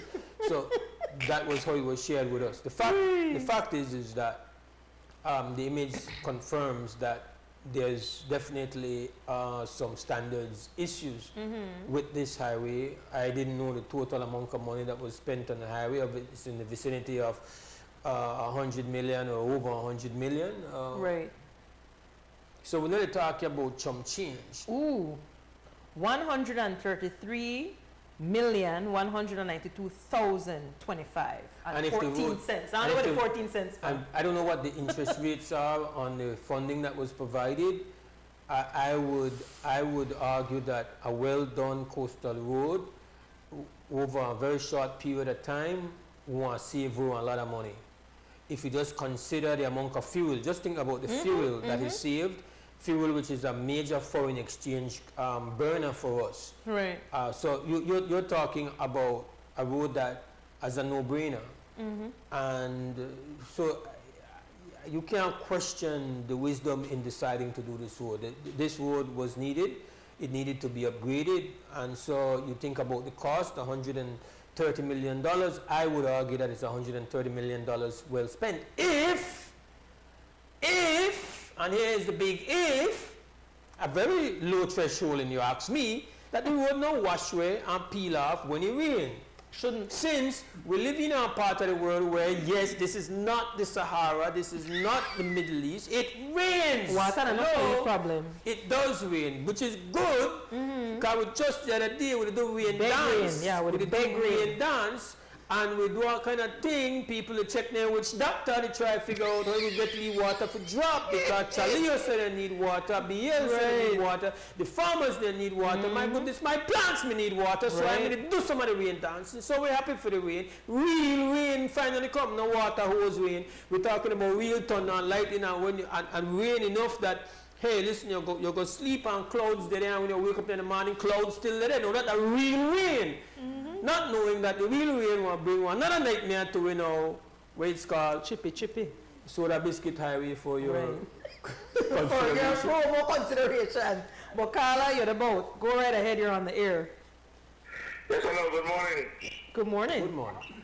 My name is Lance Palano. I'm a tour guide and driver out here in Belize City area. And since you mentioned and talk about the highway and so forth, I had a pickup this morning to drop off at the airport 7:30, and I have another at 8:30. My concern, the bridge that they built, beautiful bridge, but one of the main things, then delete the old bridge because there was a bottleneck entering the city. I got to the airport, and all the traffic still past the airport, going all the way down. Morning, and when it heads down, coming back in, they still put on small roundabout right before the bridge again, and that creates another bottleneck. The engineering idea that they had there doesn't work. They still have the same problem. I still have the same problem. I had to punch through just now to get back into the city to pick up my 8:30. Right. So the problem with congestion on the road, that's one thing. You're getting feedback from you. Yeah, lower your radio or I find the roundabout to be rather bewildering. I find it to be a very unique thing to have coming off a bridge into a yield sign. Yeah. So you're coming off a hill, off a bridge on a main thoroughfare. Counter physics, actually. Yes, and you have but yield because we have a roundabout here, and to be honest, if you had a community or a significant neighborhood on the left or on the right, I can understand the roundabout. What we have, a couple of resorts and a couple of people live in that area and docking marina area, but that's not significant enough for you to create a congestion trigger in that roundabout where you must yield. Again, I would listen to the expertise of engineers as to why it was necessary. I have not heard the explanation. I want to, but in my little, very layperson's understanding of things, it seems counter logic to put that way there at the foot of a bridge and then put me in a position where at the foot of the bridge I must yield to who dip on the roundabout. No make much sense to me. Never seen that before. I agree with you. I don't know that not having the roundabout simply solves the matter of congestion. For me, the congestion can only be solved by going the way of creating can hear my colleague JCR who's saying it, we need a 4-lane highway at the very least between Belize City and the airport. Right. But definitely I think between Belize City and Sand Hill, to me, the only way you want to get rid of the congestion is by doing that. I think we have lost a great opportunity where we should have at the very least made that bridge wide enough that we do not limit our ability in the future to do so. But for right now, I don't know that the roundabout is responsible for the congestion or it solves the congestion, but it damn sure doesn't help and damn sure seems illogical to me. Yeah, I believe they're trying to put some bumps or probably widen the section coming in from Orange York. That's because a lot of people travel from the north. All right, Ross. Come on later. Yeah, man. All right. Give thanks. Have a good day. Right, the man say you have to pick up their fares. Very important. And so, well, that's how the man make for him money. You know, he needs to pick up his fares. That's the whole point of a taxi is that you get the bus a certain time. You can't miss your flight. Not enough for we tiny airport. You're not supposed to miss a flight. I mean, I can understand if you get missing the like I don't know, Atlanta airport, that make a whole lot of sense because you have to take the long train to make you get to even to your terminal sometime, right? But for we two terminal or one terminal, you're not supposed to miss that. So it would be nice to hear from the engineer when it comes to that. It would be nice to hear what's happening on those 36 miles off of that would be the George Price onto the coastal road. We need to hear something about that. The connect George Price to the right. So we need to hear about that through the coastal. Very important.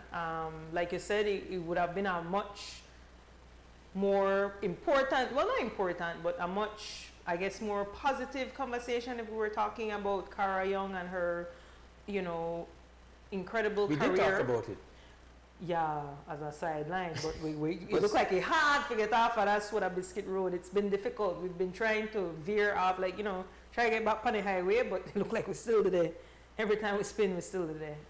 But I guess, we all use them roads, and so we need to discuss it. I know, like you said, there are many businesses that use that route, so they could transport their products very quickly between the north and the south. So it was a very popular position to say, listen, with all the roads we're building, let's not forget that we can't eat roads. So maybe the contractor said, but we can make it look edible. Oh, no, you did not, man. Sir, you never carried there. You never carried there. What? Oh, man. You carried there? Somebody decided. We eat this one. At least this one? That challenge when they do on social media, is it cake? Is it a road or is it cake? They're like, which one? Somebody said, oh no, we could fix that. Edible road and what? Hold that there. Sponsored by. Soda biscuit. Sponsored by. And the Monday for real, and we have to sort it out. Remember, we are and full. It's unique to have a situation where a piece, something like that embarrasses both political parties and embarrasses implicated and embarrasses regional and international funding institutions. Right. Like that's a lot of people to be embarrassed at the same time. All I want to get catch. Everybody get catch. I would also love for Mr. Kosef, I think that's his name, to show us where in the UK we got this Soda Biscuit Road. I'm desirous to know. Since we said it's a UK standard. What's his name? Steve Kosef. So it's Steve Kosef. Kosef. Okay, he's the one from representing the UK. He is the Department for International Development, or DFID UK, which, according to Fidelity website, leads the UK's work to end extreme poverty. So maybe that they're not the wrong department. Maybe on a poverty alleviation network. Organization. Not road building organization. They're taking a strange approach to ending poverty. So that's what the website says. That's what the website says. We're here to end poverty. Right, British High Commission, Port of Spain. So if you're at Trinidad, that's how you can link them. If you find out they have funding opportunities. I know that's for we favorite website because Belizean love a funding, or leadership love a funding. And then there's the application form right there on the website. You can print it out, and then there's a contact. And also Mr. Kosef, but if you look there, I guess it's alphabetical, but Belize are the first leaf flag when they have on their website. Right there, Tapa Dominica. Right, with about. I wonder if that by how much money you beg, or that just alphabetical. Man. I think the alphabetical. I'm not going to say the alphabetical. You could have. Oh. And then they have agriculture and rural development, banking, financial services, disaster and disaster assessment. So we should have linked them for that road. That one disaster. Definite, they need to get to weep on that. Definite. So I don't know, but like you say, everybody get catch with their hand, red-handed. Yeah, it's quite down net. Yeah, everybody gets swig. Everybody. Gilnet. This is no about a real. This is a Gilnet. Everybody get catch in one bit right here. So talk to me about that. We would love to hear from you. For your promo consideration. Yeah, for your promo. Right. Upon that, we will take this break though. Stay with us. Nando's Wholesale is your market leader in Belize's wholesale industry when it comes to high-quality products at the most reasonable and competitive prices. With over 40 years in the wholesale business, Nando's Wholesale embraces the partnership of the hotel industry in Belize by providing world-renowned brands in wines, seasonings, condiments, and cleaners in industrial sizes, as well as small and large kitchen appliances and equipment. Nando's also takes pride in providing one of the quietest and most durable air conditioning systems in Belize with technical support and spare parts. Nando's Wholesale. Professional, reliable, effective, and prompt. Nando's Wholesale always delivers. Visit us at www.nandos.bz or send an email to nandos@nandos.bz. Or, even better yet, give us a call today at 222-500 or 280-8080 to speak to one of our sales representatives today.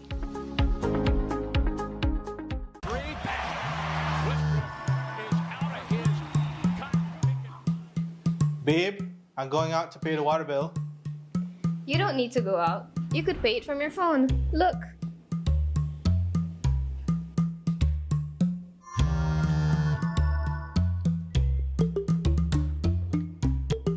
Babe, the credit card bill. I'll go pay it. You can also pay it with your phone.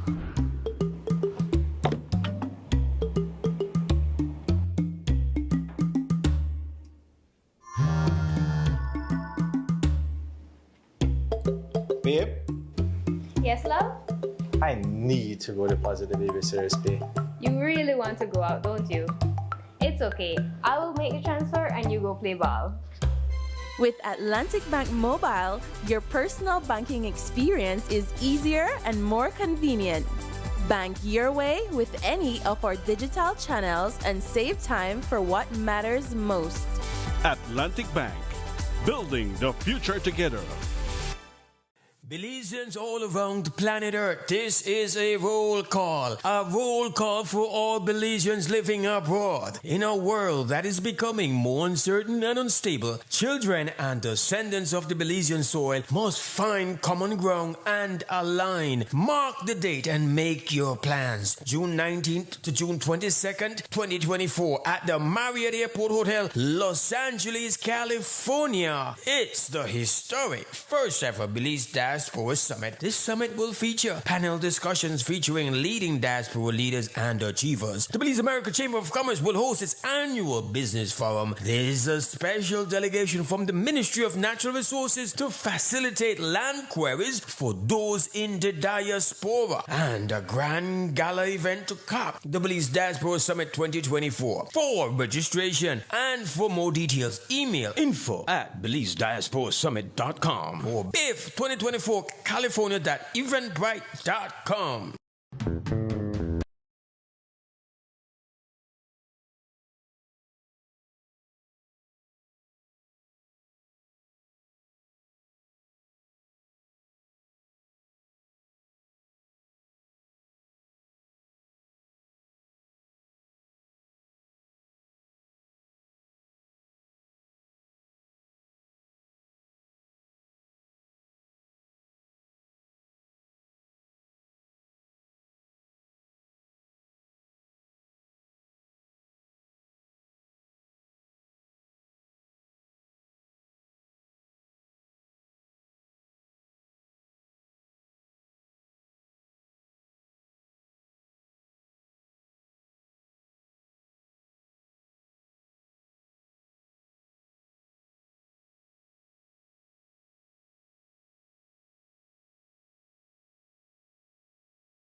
And we are back, Creme Radio and XTV's WB Wake Up Belize Morning Vibes on this 17th of June 2024. My name is Katie Numi Usher.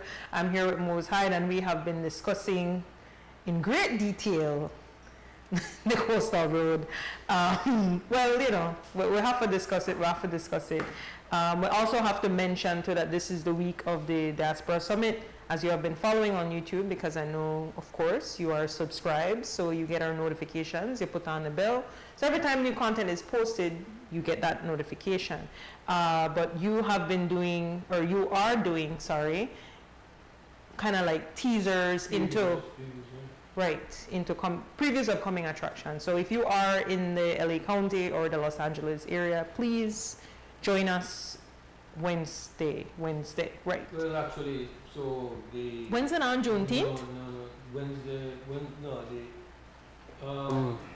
yeah, Wednesday is Juneteenth. The actual day of the panel conversations takes place on Thursday. So that's Thursday. Then on Friday, there's going to be the investment forum that is being organized by the Belize American Chamber of Commerce as a part of the summit. So our coverage is going to be on both those days, Thursday and on Friday. But we do have a call system. Right. Caller, go right ahead. Please take off your radio or TV or whatever monitoring on, so we don't have the feedback. Go right ahead. Greetings, Belize, Sister Katie. Good morning. Greetings. Morning. This morning, I'm trying to get in earlier. I'm pick up on that conversation we had about the artists and athletes, no? Right.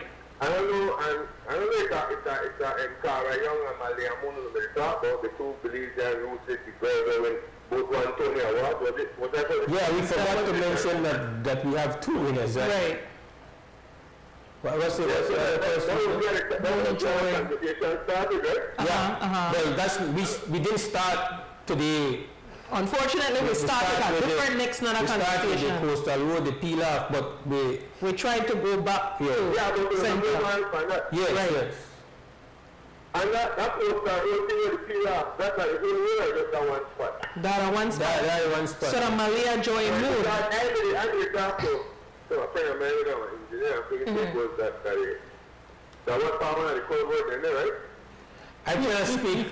There's a separate area where a culvert is. So we get two images which suggest that you have two different spots. You go on spot to power one culvert there, and on next spot will seem like the one whole stretch. So yeah. That road, that's like a big culvert. That's one corridor. We start from way up here at the mountains back and come down here and put things and empty out.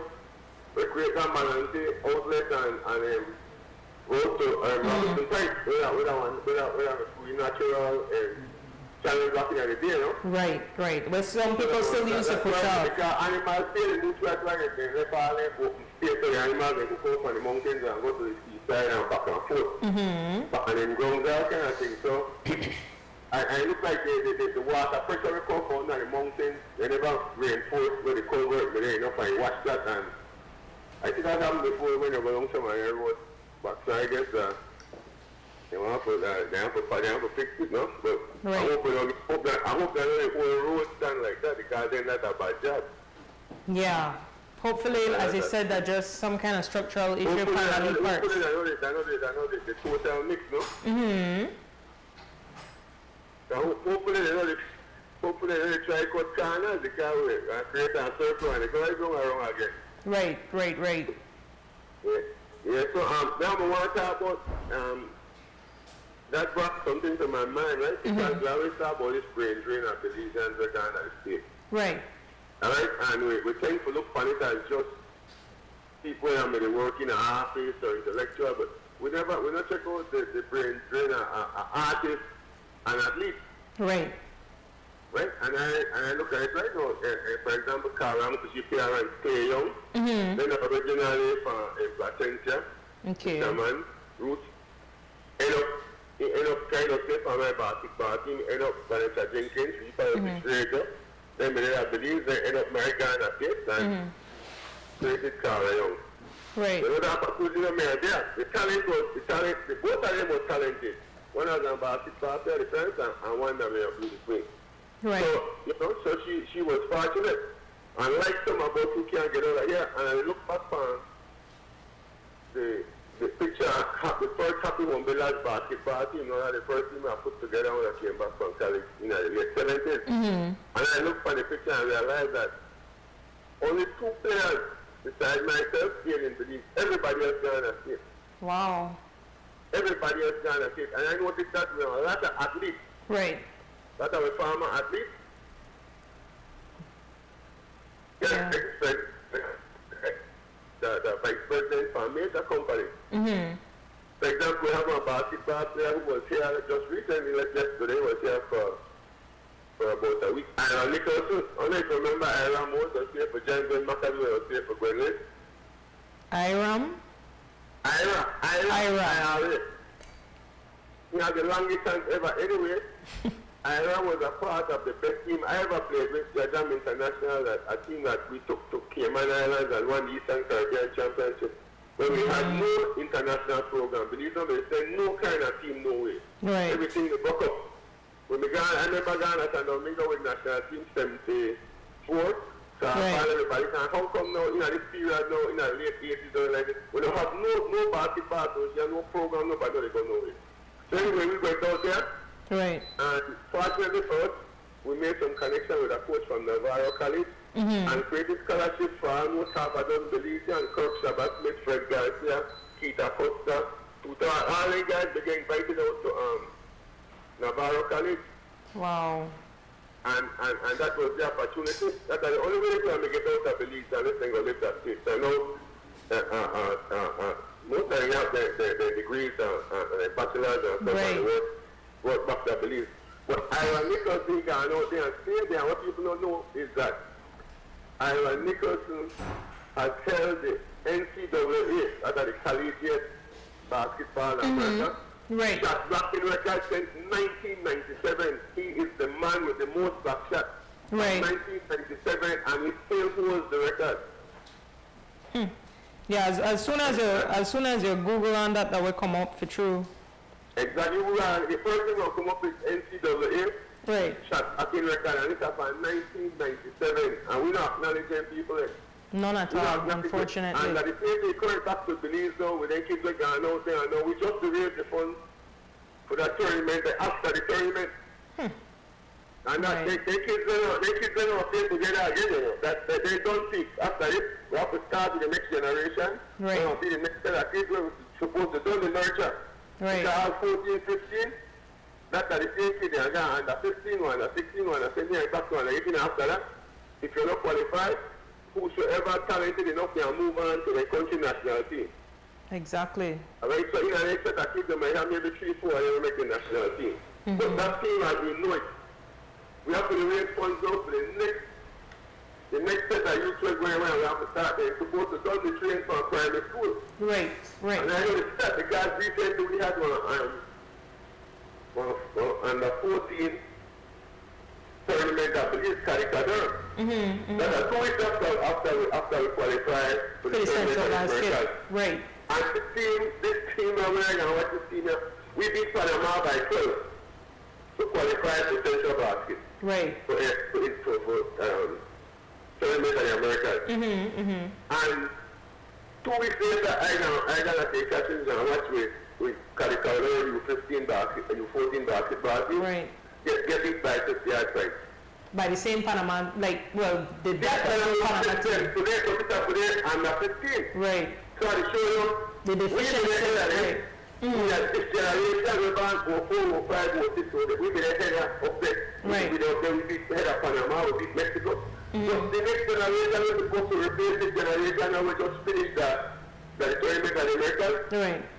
I know the student kids there at the level where they set up kids there today at this time. So we don't get the hand. That's why the focus. We don't need money now to spend them when they're going in. That we need to we need to spend the money for development. Right. And you have to reach through the school because of the grade. They were saying about we got money down somewhere. We have to come back because they couldn't have the books and they have all the kind of work. So there was combination of things.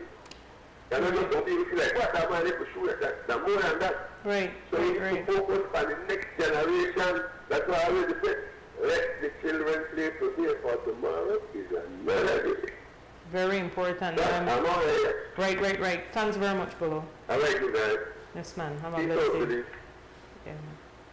Now, it's very important that we be the conducive environment where these young people need. We don't want to, they're not just about win. To me, it's about people pursuing their dreams, and we want so that we could support that the best way, right? Because when a beg a lot of money for a whole lot of crazy stuff, but I think this is something where we could build Belize in a sense, and of course, assist people in the pursuit of their dreams and their own personal development. Very important, because a lot of people might not remember nobody's name, right, as far as maybe political directorate or different kinds of leadership, but for sure they will know the artists and they will know the athletes for any given country. So it's very important that we support that. Yeah, again, sometimes the things you do are not don't appear grand on the surface, but they are the things which produce results. I remember reading, I think it was I mentioned this story before. I read a book on the guy from the Zapatista movement that initially was kind of like we'll call the face of the Zapatista movement initially, Comandante Marcos. And I remember reading the book, and it opened with a story about a village, and they had an open space, and there was a big conversation about what to do with the space. And some people said, well, yeah, we need to plant some corn because we will eat. And somebody who was kind of like a strange, just portrayed him as an old kind of vagabond type, said, well, why don't we plant some big trees? And he was frowned upon his idea and said, no, that I'm taking then feeding and take 30 years, whatever. That don't make no sense. Right. You know, we could plant some corn, we could plant anyhow. For that next season, anyhow, they decided they plant the trees. So I guess eventually in the story down the stretch, when this area with these huge trees became a park, and families were in the park and chilling and were enjoying the park. And then somebody said, I wonder who came up with the idea to put this, this was so visionary. Right. But at the time, people never see it that way, because one, it took a while, and two, again, people want to see immediate things, things will make dramatic results. And I'm connecting that to the clinic that was held over the weekend. I don't know how well it was attended by the track and field folks, where they brought in these instructors from out of Jamaica, but we do have a call, so. Good morning, caller, on the air. Yeah, good morning. Good morning. You know that coastal road? That's a hard road. That's our farm road. Okay. You know the 18, I think that the 40, 89 start to build that road. And that's a big mistake. I think the government mistakes the land through this or something like that, and they push the road through this.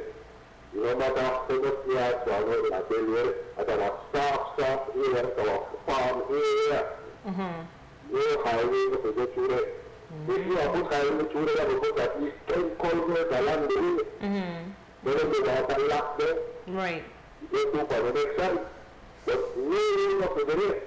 And I really want to know, and I said the government to the chancellor, lock that down.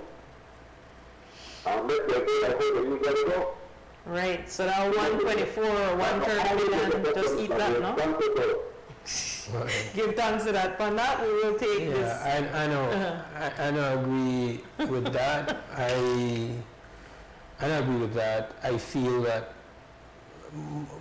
I would want to believe that many roads that are built have to factor in the environmental challenges that it has to navigate. It has to navigate. Sometimes you have to build a road. People have had to build a road on the edge of a cliff. True water, people have had to thing. build a road underwater. Yeah, really. It's just, these are the things, these are the obstacles to be surmounted.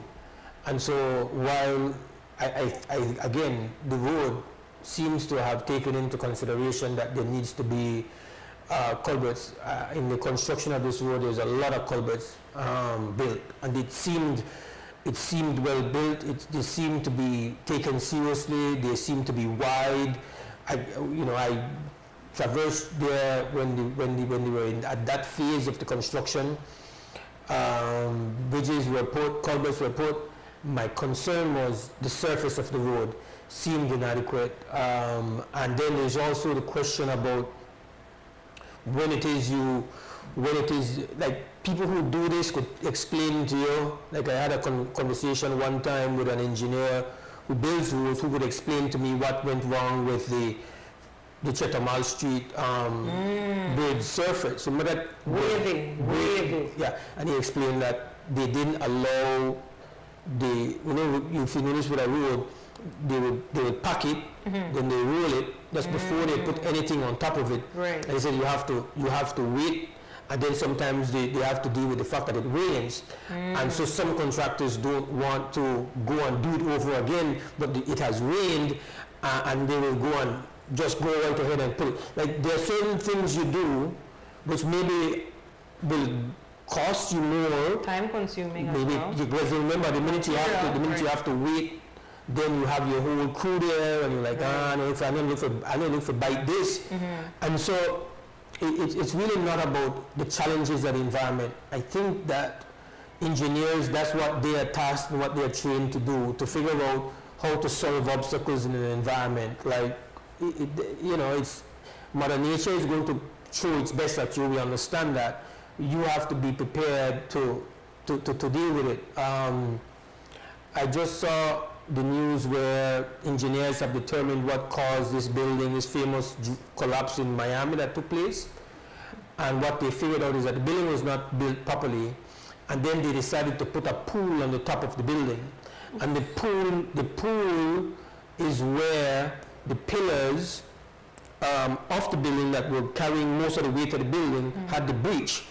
And then the water from the pool, so it's just to show you that you do things improperly, after a while it catch up on you. Right. The bottom line is that if you figure it out and you execute your thing properly and you don't try to either make money off the top or cut costs and at the expense of the integrity of something, you're going to have some problems. Right. So I get what the brother is saying, that this is not the ideal place. It has problems, but most roads don't have problems. Like they had to figure out how to dance through the hills in the Hummingbird.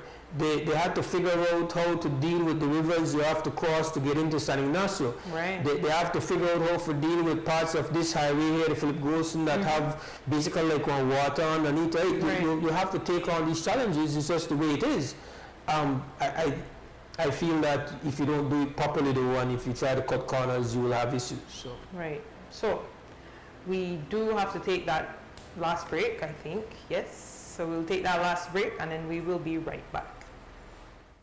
Benny's is kicking off Father's Day with popping deals for dad in the month of June. Visit a Benny's near you and get store-wide discounts on selected items such as Milwaukee and Axie power tools, Charbroil barbecue grills, car care products, Karcher pressure washers, and much, much more. Make dad happy with popping deals for dad in June, only at Benny's. Benny's, Benny's, oh, Benny's, Benny's.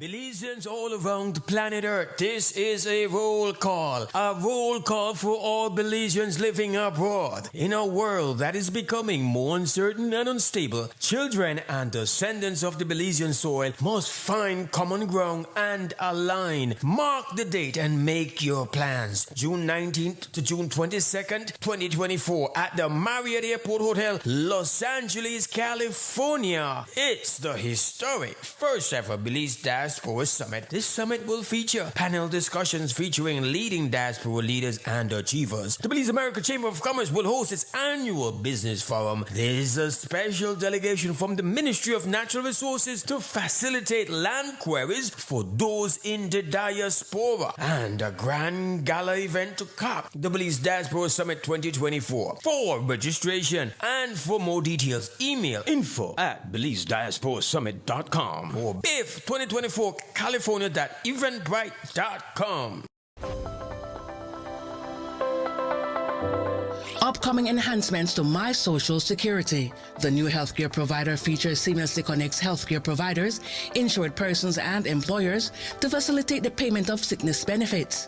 Here are the enhancements. Registered healthcare providers will create and submit online medical certificates using their healthcare provider accounts. Insured persons will receive a link to view the medical certificate to complete and submit their sickness benefit claim. And employers will receive an email notification of their employee's sickness claim. Also, the insured person and their employer will receive a copy of the claim decision letter after review. Healthcare providers, insured persons, and employers are encouraged to create a portal account to access and benefit from these new services on My Social Security at ssbportal.org.bz. My Social Security online portal. Social Security at your fingertips.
Yes, we are almost at that time, 9 to 9. It's 8:59 a.m. here on this 17th June 2024. It's Monday. My name is Numi Usher. I'm here with Mose, Hyde, and it's been wonderful discussing with you all this morning about various topics, main one being the Soda Biscuit Road. Let's finish off by again, thanking, congratulating the talent. It's an incredible thing to have two Tony Award winners. I kind of forgot. I didn't know. Belize extra like that. Belize really extra. We're not the one. We are the two, right? So again, Cara Young, winner of a Tony for her participation in times winning this. Right, first black woman they said to ever do that. And for Pearly Victorious, and also we have Malia Joy Moon. Do we have Malia's picture so that we know? So we know, we're not going to be partial. We're not going to look that partial. And that's for her. I was not aware of the next winner until I heard it on our news report. Right. Yeah. And that's for her professional role debuting as leading actress in Alicia Keys' musical Hell's Kitchen. So yeah, that just phenomenal that you have two Belizean women who have won Tony Awards. That no photo, Alexi? I see one. Like as you put her in, she comes up. You could spell her name for Alexi. Yeah, Malia. I'll send this to Alexi. Malia. Isn't that Malia Obama, one of the Obama girls? Yeah, Malia and Sasha. But I think this Malia before then though. I might be wrong. So this is Malia. Yeah, that's her. That's Malia. That's Malia. All right, and her mom her mom is Belizean. Right, her mom's Belizean and went to the States when she was 17. Fabia Jeffers. I don't know if I said the last name correctly, but migrated to the U.S. at 17, and she thanks her mom and her dad she credits them for supporting her. So parents, yes, big, that huge. So parents of the culture workers, please support your kids. Not tell them if you find a real job, because culture is a real job. It's very significant, very important. And we want to congratulate both the young women and their families, of course. So, have to thank all the callers who made this show very colorful. Very colorful, right. Desiree, Arzu, good morning to you. Good morning. Thanks so much for the footage. Really appreciate it. And of course, we have to thank the crew here, Anthony Grant on the Creme Radio simulcast, Alexi Belial, our MCO this morning, Clifton Lewis, audio and video, and everything else before we got here this morning. Definitely thank you, Mose, an amazing co-host for sure. And you will watch, will listen, will stream, will follow on all the apps, whether like the YouTube video, whether share it with your friends. Really appreciate you. Stay tuned for more content. And yeah, Diaspora Summit this week. Yes. Big. So, hopefully we'll do it all over again tomorrow. But for now, Belizeans, stand strong, stand firm. For now, we're gone! Wake up, Belize. Wake up, Belize. Wake up, Belize. Wake up, Belize. Wake up, Belize. Another day is here. Wake up, Belize. Wake up, Belize. We gotta keep moving. Na. Wake up, Belize. Wake up, Belize. Everybody gotta put the time in. Wake up, Belize. Wake up, Belize. Voice our opinion and place your calling. See yourself, this is the show of people. Belize our hopes up to needless reason. Nobody feel about it, divide we deal it. Let's find a solution. Yeah. Love, respect, unselfishness and cooperation. That's all we need to build a strong nation. We are the people to